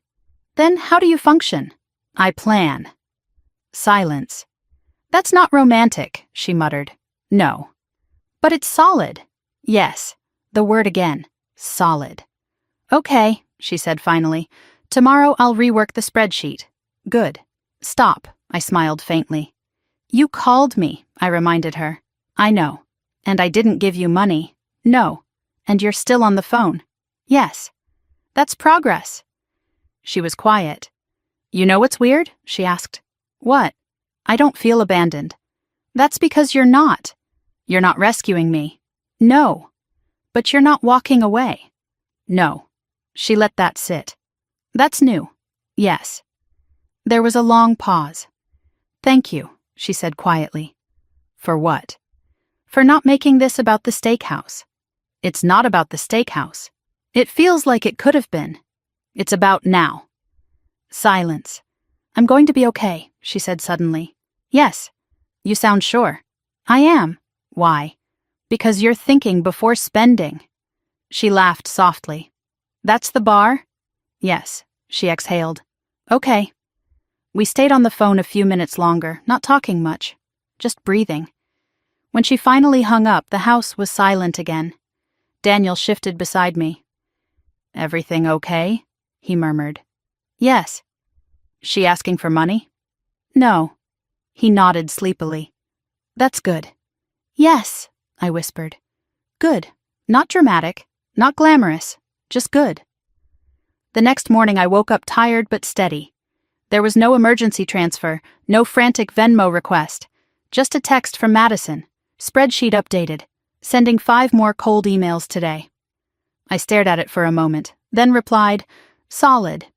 She sent back a single thumbs-up emoji, simple, contained, not champagne, not crisis, just effort. And effort, I was learning, is louder than panic when it's consistent. That night, as I closed my laptop after reviewing Ethan's 529 account, still growing slowly, steadily, I realized something. The real shift wasn't that she stopped spending recklessly. It was that she stopped looking for someone else to absorb the hit. And when that changes, everything changes. Not in fireworks, in quiet. And quiet is sustainable. The SUV came back into the story the day the leasing company called me by mistake. It was a Friday afternoon. I was finishing up a vendor contract review when my office line lit up with an unfamiliar number. This is Avery Morgan, I answered. Ms. Morgan, we're calling regarding the outstanding balance on the vehicle previously registered under Madison Morgan and Gregory Hale. My grip on the receiver tightened slightly. I'm not financially responsible for that vehicle, I said evenly. We're aware, the woman replied. Your name was previously listed as a secondary contact. We're updating records following the repossession auction. Auction. So it had gone that far. I was removed from that file weeks ago, I said. Yes, she confirmed. This is simply procedural. The vehicle sold at auction below remaining balance. How much below? I asked before I could stop myself. There was a brief pause as she clicked through screens. 12,000. I closed my eyes briefly. Thank you, I said calmly, and hung up. I didn't call Madison immediately. That would have been the old instinct. Jump in, warn her, brace. Instead, I waited. She texted an hour later. Did they call you? Yes. Silence. Then, we knew it would sell low. How much? I typed. 12,000. So she knew. And? We're negotiating a settlement. Good, I replied. There was a longer pause this time. I keep thinking about that steakhouse bill, she wrote. In what way? If you'd paid that night, I would have still believed someone would absorb the SUV. I read that twice. Probably, I answered. She sent another message. It's humbling to realize how far denial stretches. Yes. I waited for accusation. It didn't come. Instead, another text. Greg said something last night. What? He said we were living like inheritance was guaranteed. That hit. There was no inheritance, just assumptions. What did you say? I asked. I said we were living like Avery was inheritance. The honesty startled me. And now, I typed, now we're living like no one is. I leaned back in my office chair and let that settle. That was the shift. For years, she had lived as if rescue was predictable. Now, unpredictability was reality. That evening, she called. We're meeting with the leasing company Monday, she said. Okay. They offered a payment plan. Terms? 4 years. Interest? Low. Can you manage it? Yes. I paused. Then do it. You're not going to analyze it? You already did. She exhaled softly. That feels strange. What does? Making a decision without expecting you to dissect it. I almost smiled. You can handle it. Can I? Yes. She went quiet. I'm tired of proving you right, she muttered. You're not proving me right, I said. You're proving yourself stable. She let that sit. Monday came and went without drama. No frantic messages, no requests. Just a short text at 5:30 p.m. settlement signed. Payment manageable. Good, I replied. She sent another message. I cried in the parking lot. Why? Because no one else was fixing it. I stared at the phone, and we still managed. I let out a slow breath. That was the moment. The first time she faced a financial consequence entirely on her own and survived it. That night, my parents came over unexpectedly. My mother's face was pale. We heard about the SUV, she said quietly. Yes, I replied. Are they okay? They signed a settlement. My father sat down heavily at the kitchen table. I offered to cover it, he admitted. And? I asked. She said no. I didn't react. She said they had it handled, he continued. There was something like awe in his voice. She's never said no to help before, my mother whispered. No, I agreed. We sat there for a moment. She's different, my father said finally. Yes. And you're not pushing her? No. You're not advising. Only when she asks. My mother looked at me carefully. I used to think you were too hard on her, she said. And now? I think we were too soft. That admission felt heavier than any apology Madison had offered. She used to panic, my father said quietly. Now she calculates. I almost smiled. Yes. They left after dinner, subdued but thoughtful. Later that week, Madison came by with Greg. Not with paperwork this time, with a folded sheet of paper. What's that? I asked. Budget projection, she said. She laid it on the kitchen counter. 4 years mapped out. Debt decreasing steadily. Emergency fund rising slowly. Income projections conservative. No sudden windfalls, no dramatic jumps. Just steady reduction. You did this? I asked. Yes. No color coding? She rolled her eyes slightly. I'm not you. I looked at the numbers. It wasn't elegant, but it was realistic. You accounted for interest fluctuations? I asked. Yes. Medical emergencies? 3,000 buffer in year 2. Kids' activities? Scaled. She watched my face carefully. Well? It's solid, I said. She exhaled slowly. Solid, she repeated. Yes. Greg stood quietly beside her. We argued about this for hours, he said, but we stayed within the numbers. That's discipline, I replied. Madison leaned against the counter. I thought discipline meant restriction, she said. It means alignment. With what? With reality, She nodded slowly.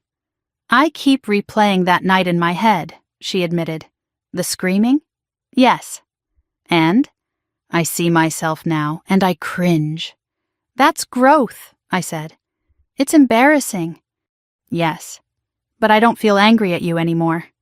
That's good. I feel grateful. I didn't respond immediately. Gratitude used to be currency she spent carelessly. Now it felt earned. Don't be grateful, I said finally. Be consistent. She laughed softly. You really don't let up. No. She grew quiet again. You know what's strange? She asked. What? I don't miss the SUV. I raised an eyebrow. You loved that thing. I loved what it signaled. And now? I like not worrying about the payment. That mattered more than she realized. Greg nodded slowly. It was leased furniture on wheels, he said. Madison groaned. Don't start. I smiled faintly. Laminate is underrated, I said. She laughed. The sound wasn't sharp or defensive. It was lighter. When they left, I stood in the doorway watching the gray sedan pull away. No spectacle, no revving engine, just forward motion. I went back inside and opened Ethan's college fund again. The number had grown steadily. Not dramatically. Just predictably. Compound interest, compound discipline, compound boundaries. That night, as I sat at the kitchen table alone, I thought about something Madison had said. We were living like Avery was inheritance. That line echoed. I had never meant to be safety net. But I had allowed it. And allowance creates expectation. Expectation creates dependency. Dependency creates resentment. The steakhouse had been loud. The SUV had been expensive. But the real correction was quiet. It was in settlement papers signed without my name, in budgets drawn without my oversight, in parents offering rescue and hearing no, in a sister who finally understood that stability isn't inherited, it's built. And once built, it doesn't need to be flashy, it just needs to hold. That night, for the first time in a long time, I didn't think about what might collapse. I thought about what was finally standing on its own.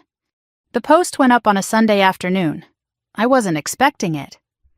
I was folding laundry in the living room when my phone buzzed repeatedly with notifications. At first, I ignored them. Family group chats had a way of reigniting minor things into unnecessary debates. Then Daniel walked in, holding his own phone. Have you seen this? He asked carefully. Seen what? He handed me the screen. Madison had posted. Family isn't about who pays the bill. It's about who shows up when you fall. I've learned some hard lessons this year about loyalty and pride. Sometimes the people you think will protect you choose to expose you instead. But exposure can feel like betrayal when you're not ready to face yourself. Growth hurts. But I'm grateful for the wake-up call. No names, no tags. But the undertone was clear. I read it twice, then a third time. My pulse didn't spike. That surprised me. She didn't attack you, Daniel said quietly. No. But she positioned herself as wounded. Yes. The comments were already stacking up. You're so brave. Family can be cruel. Proud of your growth. Then one that made me pause. Sometimes tough love is the only love that sticks.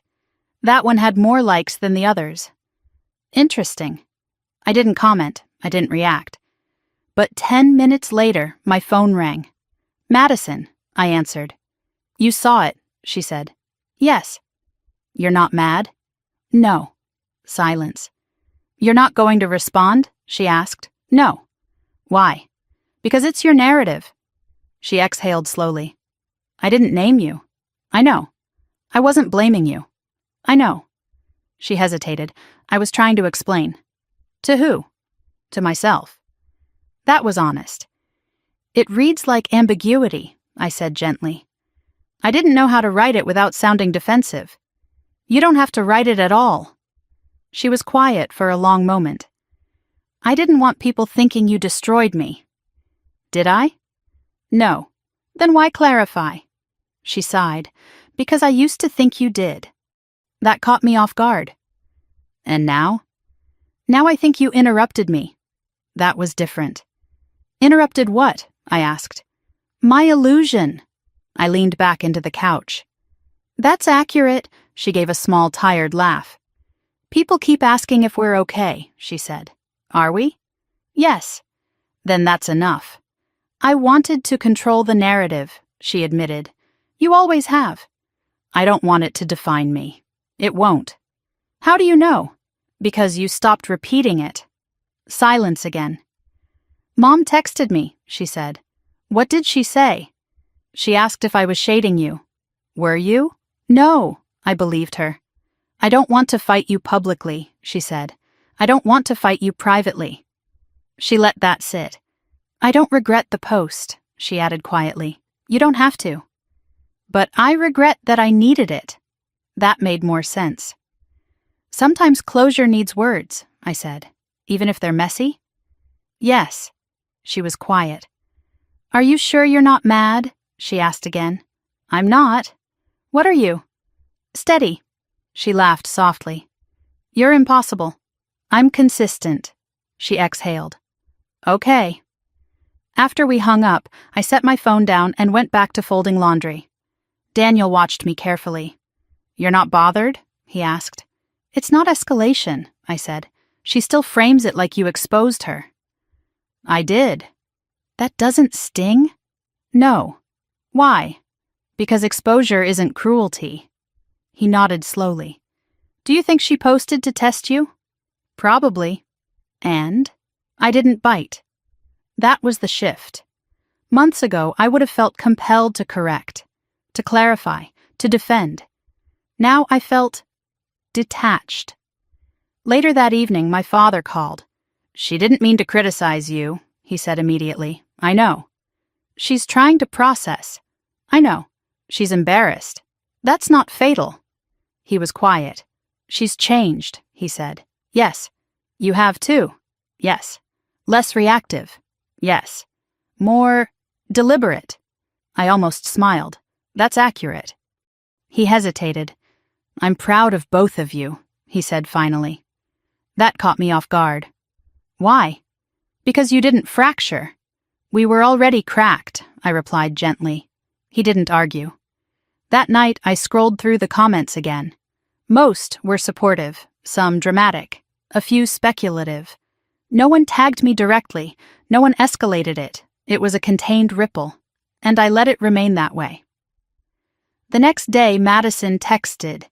Someone messaged me privately asking if you were abusive. I stared at that. What did you say? I typed. That you weren't. Good. I didn't over-explain. Good. She paused. It felt strange defending you. Why? Because I used to think I was defending myself from you. I read that twice. And now? Now I think I was defending my pride. That was more accurate. I didn't respond immediately. Then I typed, Pride is expensive. She sent back a laughing emoji. Stop! I didn't. 2 days later, we ran into each other at a grocery store. Completely unplanned. She was in the produce section comparing price per pound tags. That alone would have been unthinkable a year ago. Hey, she said, holding up 2 bags of apples. Which is cheaper per ounce? I glanced at the labels. Bag. Thought so.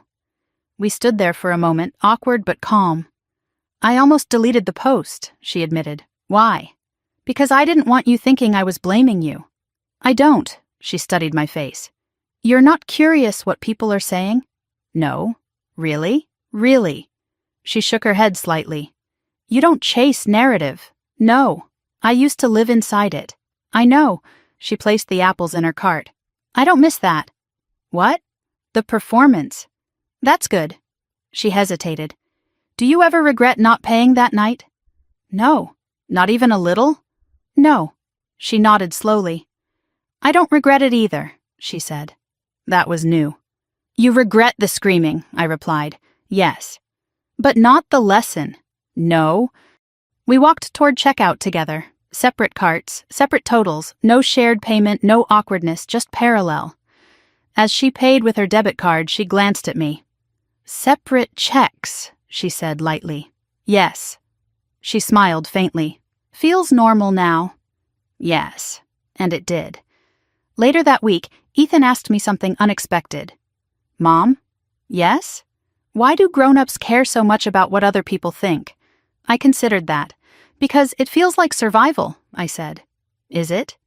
No. What is? Character. He nodded slowly. Is Aunt Madison okay? Yes. Because she doesn't yell anymore. That's good. He smiled faintly. Boundaries, he said again.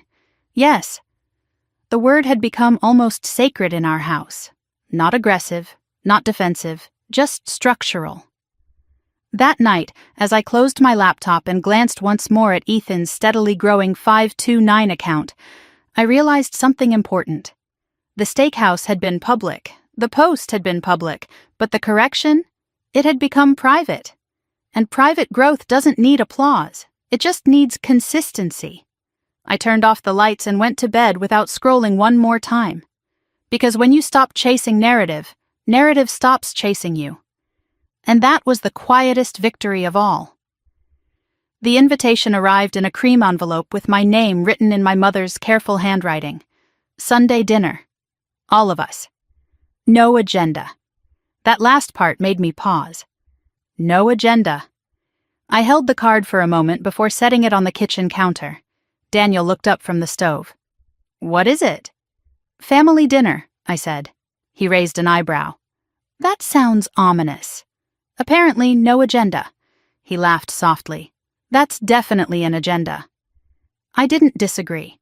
It had been nearly 8 months since the steakhouse. Since the repossession, since the budget spreadsheets, since the social media ripple. Things had stabilized, but stability doesn't erase history. It just builds over it. Are we going? He asked. Yes? You're sure? Yes? He studied my face for a moment. You don't look tense. I'm not. That surprised both of us. Sunday evening arrived with crisp air and early fall light. The trees on my parents' street were beginning to yellow at the edges. When we pulled into the driveway, Madison's gray sedan was already there. No SUV, no dramatic entrance, just parked neatly along the curb. Inside, the house smelled like roast chicken and rosemary. Familiar. Safe. My mother hugged me a little longer than usual. You look good, she said. I feel good. My father clasped Daniel's shoulder and nodded once. There was a quiet respect in the room that hadn't existed before. Madison stood near the dining table arranging plates. She looked up when we walked in.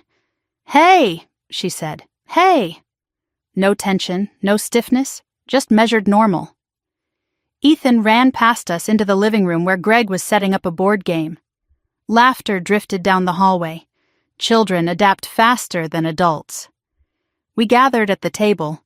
12 chairs. That detail did not go unnoticed. My father cleared his throat before sitting down. Before we eat, he said, I want to say something. The air shifted slightly. Not heavy, just attentive. We haven't handled things well in the past, he continued. My mother stared down at her folded napkin. We confused helping with protecting, he said, and protecting with enabling. Madison looked still. I didn't interrupt. We thought love meant cushioning every fall, my father continued, but sometimes it meant extending the fall. Silence settled over the table. We're sorry, my mother said softly. That word carried weight, not dramatic, not performative, just quiet. For what? Madison asked gently. For shielding you from consequence, my father replied, and for asking Avery to carry more than her share, my mother added. I didn't look away. That's true, I said evenly. My father nodded. It is. There was no defensiveness in his voice, just acknowledgement. Madison inhaled slowly. I asked for it, she said. No, my mother replied quickly. We offered it. Both things were true, and both could coexist.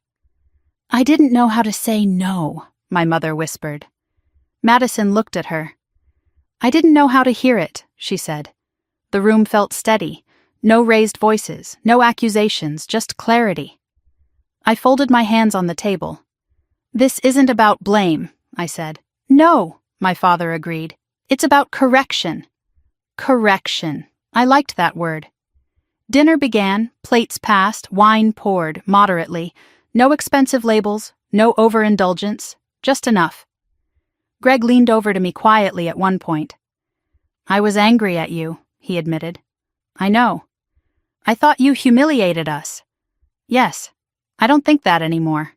What changed? I realized humiliation requires denial. I met his eyes. And? I was in denial. I nodded once. That's honest. He exhaled slowly. I needed that bill. I almost smiled. Most people don't say that. I wouldn't have said it 6 months ago. We ate in relative calm. Conversation drifted toward normal things, work, school, weather. The tension that once clung to these dinners was absent. Not because history vanished, but because it had been confronted. After dessert, my mother brought out coffee.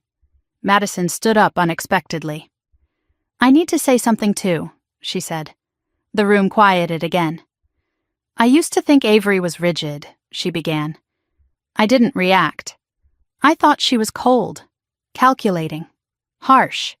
She swallowed. I didn't understand that she was just consistent. My mother's eyes filled slightly. I thought flexibility meant love, Madison continued. But it meant avoidance. No one interrupted. I blamed her for drawing lines, she said, because it forced me to see that I didn't have any. Silence. I don't feel exposed anymore, she said softly. I feel accountable. That was new. I don't need rescue, she added, and I don't want it. My father nodded slowly. We won't offer it, he said. The words were simple, but they landed. I felt something shift again, not explosive, structural.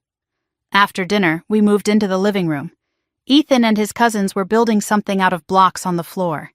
Madison sat beside him without directing, without correcting, just participating. I watched her for a moment. The performance was gone, not replaced with shame, replaced with presence. Later, as coats were gathered and goodbyes exchanged, my mother pulled me aside. I didn't realize how much pressure we put on you, she said quietly. You didn't see it. I see it now. That's enough. She hesitated. Are we okay? Yes. Truly? Yes. She exhaled. That feels different. It is. When we stepped outside into the cool evening air, Daniel slipped his hand into mine. That felt clean, he said. Yes. No undercurrent. No. He glanced back at the house. They're adjusting. Yes. And you? I'm steady. He smiled faintly. You always are. As we drove home, Ethan chattered about the board game. No mention of tension, no memory of screaming. Just ordinary. When we pulled into our driveway, I sat for a moment before turning off the engine. Reservation for 12, Daniel said lightly. I glanced at him. What? 12 seats, no more. I smiled faintly. Yes. Inside the house, I checked Ethan's 529 account again. The number had grown modestly, no leaps, no miracles, just steady accumulation, the kind that doesn't make headlines, but builds futures. That night, lying in bed, I thought about something my father had said. Correction. That was what this had been. Not revenge, not humiliation, not dominance. Correction. Boundaries are not walls. They are measurements. They define load-bearing capacity. And for the first time in a long time, our family structure felt aligned. Not perfect, not dramatic, just aligned. And alignment, I had learned, is stronger than applause. The call came from my mother on a Tuesday morning while I was reviewing quarterly projections. Avery, she said, her voice thin, it's about your father. My pen stopped moving. What about him? He had chest pain. My body went cold, but my voice didn't. Where is he? Northwestern. I'm on my way. I ended the call, shut my laptop, and walked straight to Daniel's office. Dad's at the hospital, I said. He stood up immediately. I'll get Ethan from school. he replied. No panic, just movement. By the time I reached the hospital, Madison was already there. She was sitting rigidly in a molded plastic chair outside the cardiology wing. Her hands were clasped tightly in her lap. He's stable, she said before I could ask. What happened? Chest pain during breakfast. Heart attack? Minor, she said. They're calling it a mild cardiac event. I sat beside her. We didn't hug, we didn't dramatize, we just waited. After an hour, the doctor came out. Stress contributed, he explained. Diet, age, and long-term strain. Strain. That word echoed. We were allowed in briefly. My father looked smaller in the hospital bed, wires on his chest, machines humming softly. He looked at us and tried to smile. Didn't think I'd get this much attention, he muttered. Don't be funny, my mother snapped, eyes red. He squeezed her hand weakly. I'm fine. You're not, Madison said softly. He looked at her carefully. I'm fine enough, he corrected. The doctor laid out the next steps. Diet changes, reduced stress, medication, rest. After the meeting, Madison and I stepped into the hallway. This is because of us, she said quietly. No. Yes. No, I repeated firmly. She looked at me sharply. You don't think so? I think he's 71 and ate like he was 35. She almost laughed. Then her face crumpled slightly. I made everything heavier, she whispered. You didn't give him cholesterol. That's not what I mean. I know. She leaned back against the wall. I thought I was the fragile one, she said. You were. And now he is, I shook my head. He's human. Silence. I don't want to stress him anymore, she said. Then don't. She looked at me. That simple? Yes. It's not. It is. She stared down at her shoes. I used to call him whenever I panicked, she admitted. I know. And he'd try to fix it. Yes. I can't do that anymore. No. She swallowed. I won't. That mattered. When my father was discharged 2 days later, we all gathered at my parents' house to organize the kitchen. Low sodium, less red meat, more vegetables. Madison stood in front of the pantry holding a bag of chips. These are gone, she said. Yes, I replied. Even the good ones? Yes. She dropped them into the trash without arguing. That alone was a shift. We worked side by side quietly. No one assigned roles. No one competed. Just shared effort. Later, my father sat at the table watching us. You two are different, he said. In what way? Madison asked. Less sharp. I raised an eyebrow. Sharp like knives, he clarified. Now you're more like measuring tapes. I almost smiled. That's oddly specific, he shrugged. I had time to think in the hospital. About what? I asked. Load-bearing walls. I froze slightly. Excuse me? I realized I've been leaning on you both in different ways, he said, and neither of you should carry me. You don't carry us, Madison said quickly. I do, he replied. Emotionally. Silence settled. I let your crises become mine, he continued, looking at Madison. And I let Avery carry responsibility alone. I didn't interrupt. That wasn't fair, he said. No, I agreed softly. Madison wiped at her eyes. I don't want to stress you anymore, she said. Then don't panic aloud, he replied gently. She nodded. Later that evening, when Daniel and I were driving home, he glanced at me. You didn't go into fixer mode, he observed. No. Even with your dad in a hospital bed. I can't manage his arteries, I said quietly. He smiled faintly. True. But I can manage my boundaries. He nodded. That's new. Yes. The next week was quiet. Doctor appointments, meal prep adjustments, medication schedules. Madison took on responsibility without dramatizing it. She handled insurance calls, follow-up appointments. I didn't step in unless asked. She didn't ask often. One afternoon she called. I scheduled Dad's stress test, she said. Good. And I set reminders for his medication. Good. I'm not spiraling. That's good, she laughed softly. You love that word. Yes. I keep expecting you to critique something. Why? Because you used to. No, I corrected. I used to intervene. She went quiet. There's a difference? Yes. She absorbed that. I don't want to be your project, she said suddenly. You're not. Was I?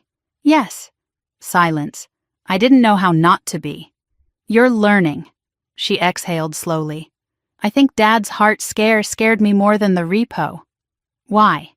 Because money feels recoverable. People don't. That was true.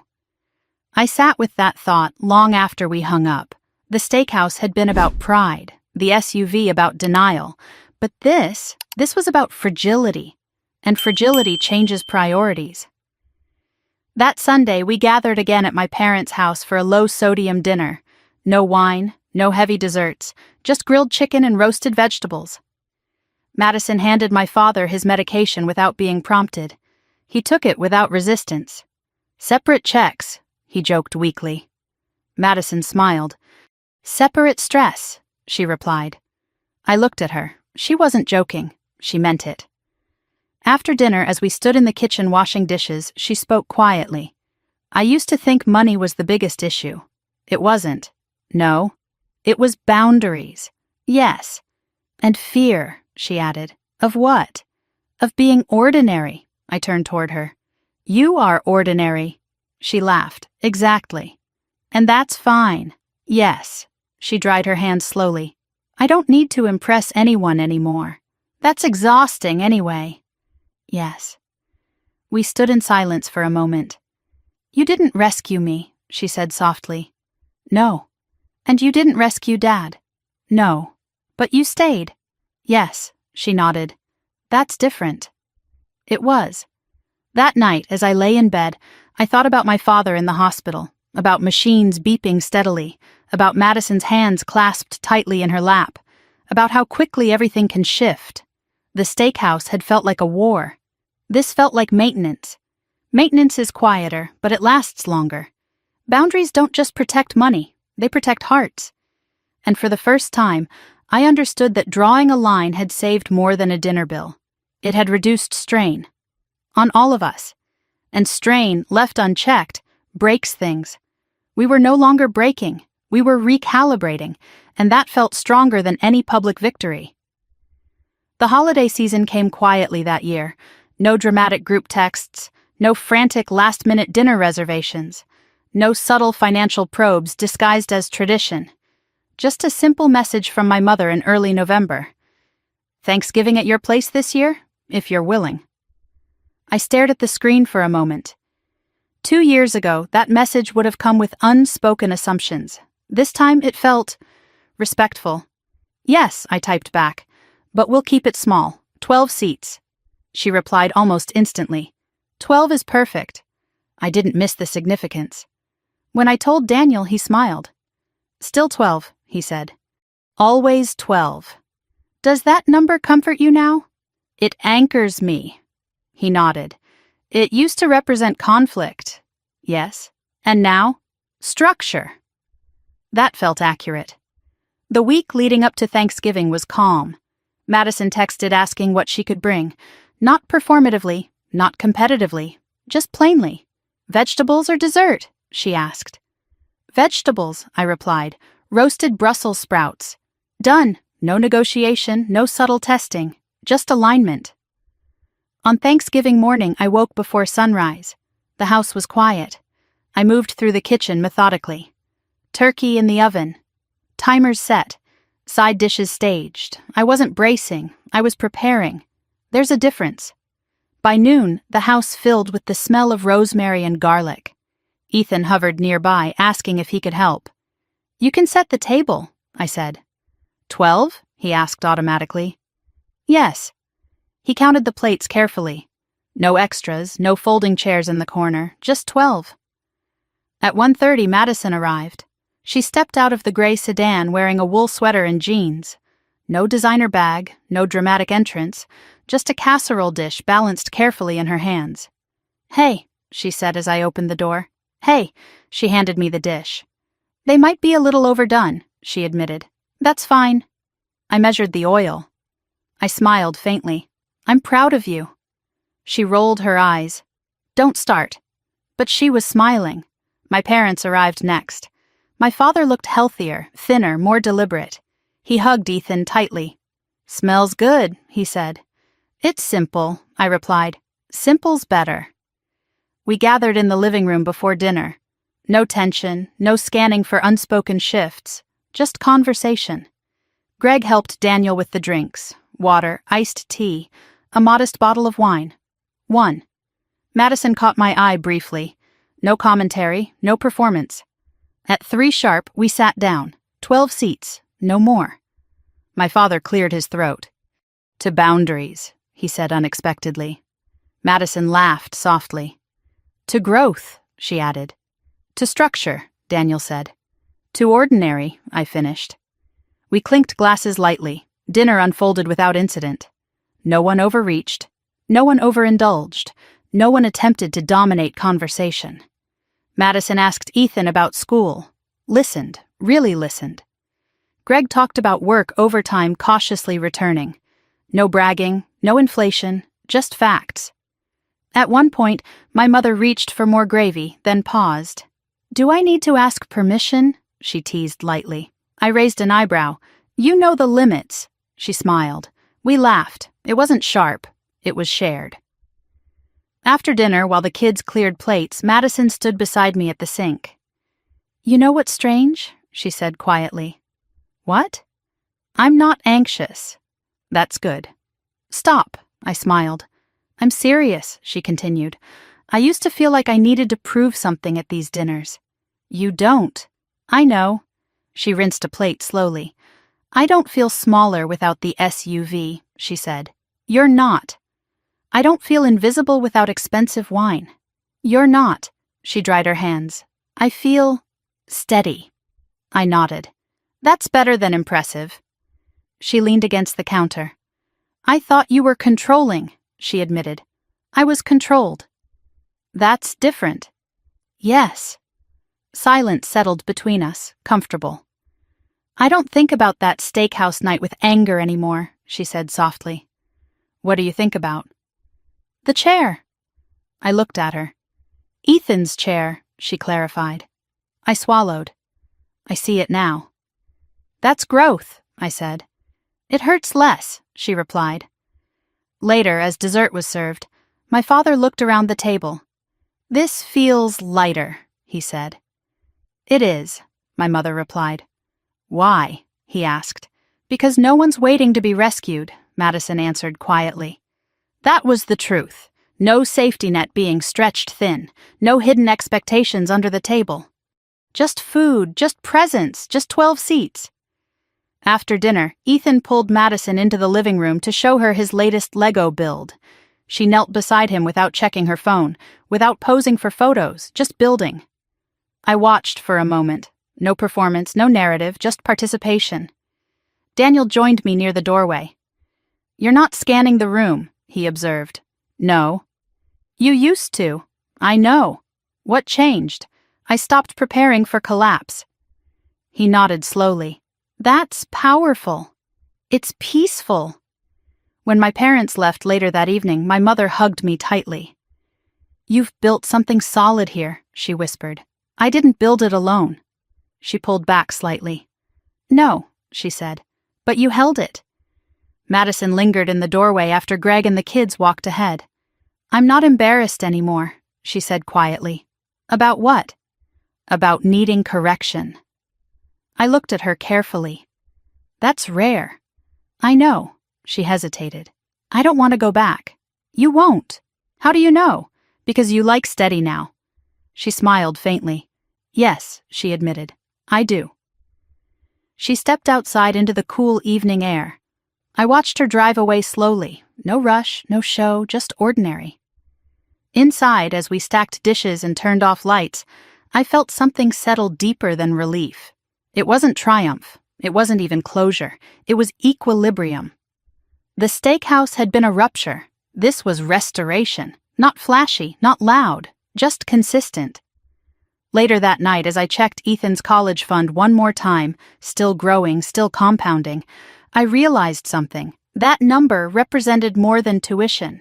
It represented discipline. It represented restraint. It represented saying no when yes would have been easier in the moment. And as I turned off the screen, I understood something else. We weren't a fractured family anymore. We weren't perfect. But we were aligned. And alignment is stronger than performance. 12 seats, 12 boundaries, 12 people choosing structure over spectacle. That was enough. The anniversary of that night arrived without warning. Not on a calendar, not with a notification. Just a quiet awareness when I drove past the steakhouse on my way home from a supplier meeting downtown. The sign was the same. Polished brass letters. Valet stand out front. Soft amber lighting visible through the windows. I slowed slightly at the light. Daniel noticed. "You're thinking about it," he said. "Yes." "Does it still feel sharp?" "No." "What does it feel like?" "Distant." He nodded. "Do you want to go back?" The question hung there. I didn't answer immediately. "I think so," I said finally. "That's new." "Yes?" The next day I texted Madison. "I'm thinking about having dinner at that steakhouse next week. Just us and Ethan. 1 year. There was a long pause before she replied. "That's bold. It's neutral." Another pause. "Do you want me there?" I stared at the screen. This wasn't an invitation. This was a test. "No," I typed. "Not because you're excluded, because this is something I need to close quietly." 3 dots appeared almost instantly. "I understand." And then, "Thank you for telling me." That mattered. The following Friday, I made a reservation. 12 seats were no longer necessary, just 3. But I still asked the hostess for a specific table, not the alcove, a smaller one near the window. When we walked in, the maitre d' recognized me. "Ms. Morgan," he said warmly. "It's been a while." "Yes." He glanced at Ethan. "Happy early birthday again." Ethan grinned. 11.5 now, he corrected. We sat. No tension in my shoulders, no scanning for disruption, just dinner. Daniel ordered the house red, 1 glass. I ordered sparkling water. Ethan ordered pasta. As we waited for appetizers, Daniel studied me carefully. "You're not bracing," he said. "No." "You're not reliving it." "No." "Then what are you doing?" "Reclaiming." He nodded slowly. "From who?" "From memory." That felt accurate. When the breadbasket arrived, I caught myself smiling faintly, not because it was expensive, but because it was ordinary. 1 year ago, this room had felt like a battlefield. Now it felt like furniture. The waiter placed the menus down. "Would you like to start with a bottle?" he asked politely. "No," I replied evenly. "Just separate checks." Daniel smirked slightly. "Habit," he murmured. "Principle," I corrected gently. Ethan glanced up. "Why do you always say that?" he asked. "Because it's clear." "About what?" "Responsibility?" He nodded slowly, accepting that answer. Midway through dinner, my phone buzzed. Madison.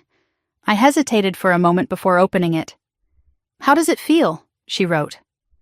"Calm," I replied. I expected more from her. There was a pause. Then, "I drove past there yesterday and kept going." I stared at that. "Why?" I typed. "I'm not ready. I thought about that." "That's okay," I wrote back. Another pause. "Are you angry at me for not going?" "No." "Are you judging me?" "No." 3 dots again. "Thank you." I set my phone down. Daniel watched me carefully. "She checking in?" he asked. "Yes." "She not coming?" "No." He nodded. "That's fair." "Yes." Ethan finished his pasta and leaned back in his chair. "This place is fancy," he said. "It's structured," I replied. He laughed. "Everything is structured to you." "Yes." "And that's good?" "Yes." He considered that. "I like it," he said. That meant more than he realized. After dessert, the waiter brought the check. 3 separate bills, neat, clear, contained. I paid mine without hesitation. No drama, no lingering tension. As we stood to leave, I glanced around the dining room. No ghosts, No echo of screaming, no humiliation. Just quiet clinking of silverware and low conversation. We stepped outside into the cool night air. Daniel slipped his hand into mine. "How do you feel?" he asked. "Free," I said. "From what?" "From proving anything." That was the truth. That night had once felt like a declaration. Now it felt like history. On the drive home, Ethan asked a question I hadn't expected. "Was this where Aunt Madison yelled?" Daniel glanced at me. "Yes," I said calmly. "Why?" "Because she was scared." "Of what?" "Of paying." He frowned slightly. "That's silly." "It was bigger than money," I said gently. "What was it?" "Pride." He nodded slowly. "Did you yell?" "No." "Why not?" "Because yelling doesn't fix math." He laughed. "That's funny." "It's true." When we got home, I tucked him into bed. "Are you proud of me?" he asked suddenly. "For what?" "For not yelling at school when that kid cut in line." I smiled softly. "Yes." "Because yelling doesn't fix math?" "Yes." He grinned sleepily. "Good." After he fell asleep, Daniel and I sat in the living room with the lights low. "You closed it," he said quietly. "Yes." "It doesn't own you anymore." "No." He studied me for a moment. "Did it ever?" I thought about that. "It did," I admitted. "For a while." "In what way?" "I kept replaying it, checking for mistakes." "And?" "I didn't make one." He nodded slowly. "You made a line." "Yes." The next morning, Madison called. "How was it?" she asked. "Uneventful." She exhaled softly. "That's good." "Yes." "I'm not there yet," she admitted. "You don't have to be." I still see myself standing up and screaming. "I see Ethan's chair." Silence. "That hurts more," she said. "Yes." She took a breath. "I'm glad you went. So am I." "I think I'll go someday," she said. "When you're steady." Yes, that word again, steady. "I'm getting there," she added. "I know." We didn't talk long. There was no need. Later that afternoon, I logged into Ethan's 529 account again. The original $1,247 I had redirected into it a year ago had grown. Not dramatically, but measurably. Interest compounds quietly, like discipline, like boundaries, like correction. I closed the laptop and stood at the kitchen window watching the late afternoon light spill across the yard. I thought about the restaurant, about the screaming, about the repo, about the hospital, about Thanksgiving, about vegetables measured carefully in oil, about separate checks. None of it felt sharp anymore, just integrated. There are moments that define you, and then there are moments you redefine. That steakhouse used to be the site of rupture. Now it was just a building with decent pasta and predictable lighting. And that was the final shift. Not that the story disappeared, but that it stopped dominating the narrative. I had drawn a boundary. Madison had crossed it once. And then she had learned to see it, not as punishment, as structure. And structure, once respected, becomes invisible, which is exactly how it should be. I turned off the kitchen lights and went upstairs without checking my phone one more time, because when a memory stops demanding rehearsal, you know it no longer controls you. And that was the quietest victory of all. The letter arrived on a Tuesday afternoon, tucked between utility bills and a catalog Ethan had already circled in red marker. It was addressed to Madison, but the return address was unfamiliar. Out of state, formal, corporate. I didn't open it. I texted her instead. "Mail here for you. Looks official." She called within minutes. "Don't open it," she said immediately. "I wasn't going to." "I think I know what it is." Her voice was steady. That alone told me something had changed. "What?" I asked. "Settlement offer." "For what?" "Credit card consolidation lawsuit." I leaned against the kitchen counter. "They escalated?" "Yes." "Amount?" $34,000 remaining. That was lower than before. "You've been paying," I said. "Yes." "But?" "They're offering a lump sum reduction." "For how much?" 24. Silence. "That's significant." Yes. But we don't have 24,000, she added quickly. I assumed. She exhaled slowly. I'm not asking you, she said before I could speak. I know. I just needed to say it out loud. Okay. There was no panic in her voice, just calculation. What are you thinking? I asked. Liquidate savings. All of it? Yes. That leaves what? 600. That's thin. I know. Alternative? Continue payments for 3 more years. Interest would eat a chunk of that. You ran the numbers? I asked. 3 times. And? The settlement saves 8,000. That's real. Yes. But it empties cushion. Yes. Silence stretched between us. I hate this, she admitted quietly. Which part? Choosing between security and progress. I didn't respond immediately. That's adulthood, I said finally. She laughed softly. That's cruel. It's math. Silence again. Greg thinks we should do it, she said. And you? I'm scared. Of what? Of being back at 0. You're not at 0, I said. 600 feels like 0. It's not. But it feels like it. I know. She was quiet for a long time. I don't want to borrow, she said. You won't. I don't want to ask Dad. You won't. I don't want to ask you. You won't. She exhaled slowly. I think we should take it. Then take it. You're not going to tell me to keep the cushion? You already know the trade-off. I want you to say it. No. Why? Because this is yours. Silence. I hate that, she whispered. I know. But I didn't bend. She breathed in slowly. Okay, she said. We'll take it.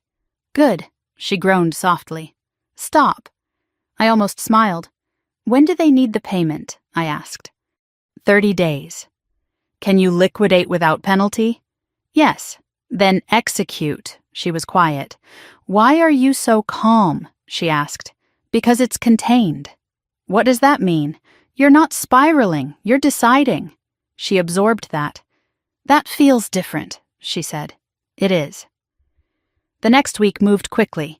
Paperwork, transfers, wire confirmations.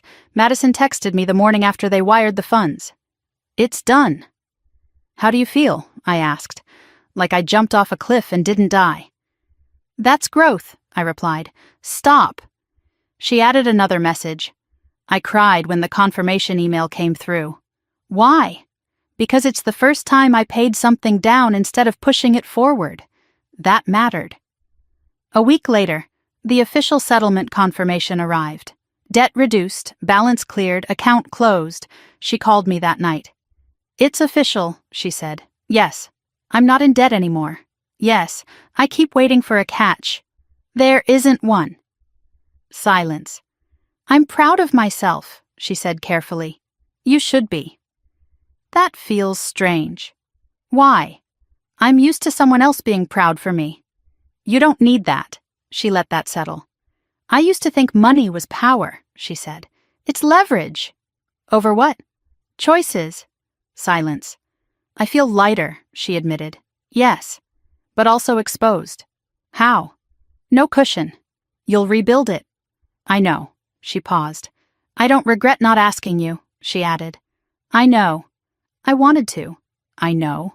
But I didn't. That's the point, she laughed softly. I used to resent you. I know. For not softening. I know. And now I'm grateful you didn't. I didn't respond immediately.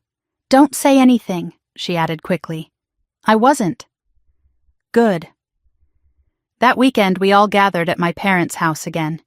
No special occasion, just Sunday dinner. Madison looked different, not flashy, not dramatic, just upright. Greg hugged my father a little longer than usual. My mother set down a simple salad, no excess. My father looked around the table. I heard the news, he said.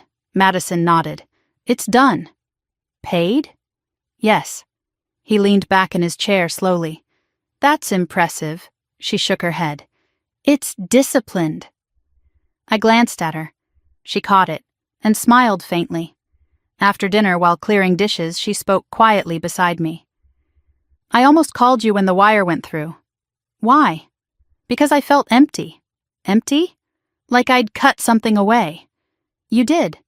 "And I didn't know what would fill it." "What did?" "Relief." She exhaled softly. "And quiet." I nodded. "That's healthy." She rinsed a plate slowly. "I used to fill silence with spending." "I know. Now I just sit in it." "That's stronger." She smiled faintly. "I don't hate that steakhouse anymore," she said. "Good. I don't hate you for it." "I know. I think it saved me." Silence. "Don't get smug," she added quickly. "I won't." Later that night, I checked Ethan's college fund again. The compounding had continued. Small gains, consistent, predictable, like boundaries, like settlements, like discipline. I thought about Madison wiring away nearly all her savings, about choosing reduction over comfort, about sitting with $600 and not collapsing. That was new, not glamorous, not dramatic, but solid. A year ago, she had screamed over $1,247. Now she had voluntarily wired $24,000 to erase debt. Without screaming, without asking, without collapsing. That was correction completed. As I turned off the lights and headed upstairs, I realized something quietly powerful. The revenge wasn't the separate check. It wasn't the police cruiser. It wasn't the repo. It wasn't the Facebook post. It was this. Watching someone choose discipline over illusion. Watching someone grow without being rescued. Watching a family realign around structure instead of spectacle. That was the real shift. And it didn't need applause. It just needed consistency. And for the first time in a long time, consistency was exactly what we had. It has been exactly 1 year since I stood in the middle of that steakhouse and said no. Not whispered, not negotiated, not softened, just no. Tonight, I am back in the same city, at the same kitchen table, but the air feels different. Ethan is upstairs studying for a math test. Daniel is rinsing dishes beside me. And my phone lights up with a message from Madison. Emergency fund hit $5,000 today. I stare at the screen for a moment before smiling. "Proud of you," I type back. No emojis, no drama. Just truth. $5,000. That number isn't flashy. It won't buy a luxury SUV. It won't cover a seafood tower and 3 bottles of $150 wine. But it represents something stronger. It represents restraint. It represents repetition. It represents a woman who once screamed over a restaurant bill and now celebrates a savings milestone in silence. Daniel dries his hands and glances at me. "Good news?" he asks. "Yes." "She hit a goal?" "Yes." He nods slowly. "She did the work." "Yes." And that matters. A year ago, this story looked like revenge. A sister ordering lobster and expensive wine, a hijacked birthday dinner, a public confrontation, police lights flashing outside a downtown Chicago steakhouse at 9:15 in the evening. It looked dramatic. It looked like family drama at its worst. But that wasn't the real story. The real story started after the screaming stopped. It started when the separate checks became a boundary instead of a stunt. It started when I stopped absorbing impact. When I stopped cushioning someone else's consequences. When I stopped confusing peacekeeping with self-betrayal. Madison didn't change overnight. She didn't wake up suddenly disciplined. She spiraled first. She blamed me. She posted vague things on social media about betrayal. She cried in parking lots. She sat on a curb the day her leased SUV was repossessed. She faced credit card debt that had quietly grown to over $60,000. She signed settlement papers. She rebuilt from $600 in savings. She wired $24,000 without asking for rescue. She measured olive oil. She compared apples by the ounce. She paid down debt instead of pushing it forward. That is not a dramatic transformation. It is a slow one. And slow is harder. Because slow requires repetition. I walk upstairs and pause outside Ethan's room. He is bent over his desk, pencil in hand. "Mom," he says without looking up. "Yes? Can I ask you something?" "Of course." He glances at me. "Are you still mad about that night?" "No." "Why not?" "Because it did what it needed to do." He frowned slightly. What do you mean? It corrected something. He nods slowly. Like when you don't fix your math mistake right away and it messes up the whole page. Exactly like that. He smiles faintly. So you erased it? No. What then? I stopped letting it multiply. He grins. You're obsessed with math. Yes. And boundaries. Yes. He shrugs. I think it's cool. That's enough for me. Later that evening, Madison calls. 5,000, she repeats, almost like she doesn't believe it. Yes. I keep thinking about that steakhouse bill. What about it? It was $1,247. Yes. That number felt catastrophic then. And now? Now it feels small. It was never about the number. I know. She exhales slowly. I don't hate that version of me anymore, she says quietly. That's important. I understand her. That's growth. She was scared. Yes. She thought money meant safety. It doesn't. No. It means options. Yes. Silence settles between us. I used to think you were lucky, she says again. With what? With discipline, I smile faintly. It wasn't luck. I know. It was choice. Yes. She pauses. Do you ever regret not paying that bill? She asks one last time. No. Not even to avoid the police. No. Not even to avoid humiliating me? No. She exhales softly. Good. We don't say anything for a few seconds. I'm glad you didn't, she adds quietly. So am I. After we hang up, I sit alone at the kitchen table. The house is quiet. The kind of quiet that feels earned. I think about that sentence I said a year ago. Reservation is for 12, not 12-ish, not 12 plus, and not on my tab. It sounded sharp at the time. Now it sounds clear. Clarity can feel cruel to someone who benefits from confusion. But clarity is kindness to yourself. That was the real lesson. Not about Lobster, not about expensive wine, not about separate checks, about boundaries, about refusing to fund delusion, about understanding that generosity without limits isn't virtue, it's erosion, and erosion eventually collapses structures. I didn't collapse, I reinforced. Madison didn't crumble, she recalibrated. My parents stopped confusing enabling with love. My father adjusted his diet after a cardiac scare and stopped carrying everyone's stress like it was his responsibility to absorb. My mother stopped calling daily to vent anxiety that wasn't mine to carry. Greg works overtime when he needs to. They drive a used sedan, they celebrate savings milestones instead of curated appearances. And Ethan grows up watching adults correct themselves instead of pretending nothing is wrong. That is not a revenge story. It's a restoration story, but restoration starts with a hard no. If you're listening to this and you're wondering whether you should have paid that bill just to keep the peace, let me tell you something. Peace built on self-betrayal is not peace. It is delayed resentment. If you are constantly being treated like the family bank account, if every holiday turns into financial manipulation, if every birthday becomes an opportunity for someone else's entitlement, ask yourself this: are you being generous, or are you funding a fantasy? There is a difference. And sometimes the most powerful gift you can give a person who exploits you is a public, unapologetic no. Not screamed, not theatrical, just steady. I didn't humiliate my sister. Reality did. I just stepped out of the way. And once I stopped absorbing the impact, she was forced to face the weight of her own choices. That weight changed her. Not overnight, not magically, but permanently. Tonight, I look around my home, at the mortgage we can afford, at the college fund compounding quietly, at the family dinners that no longer carry tension, at the absence of chaos. And I know something for certain.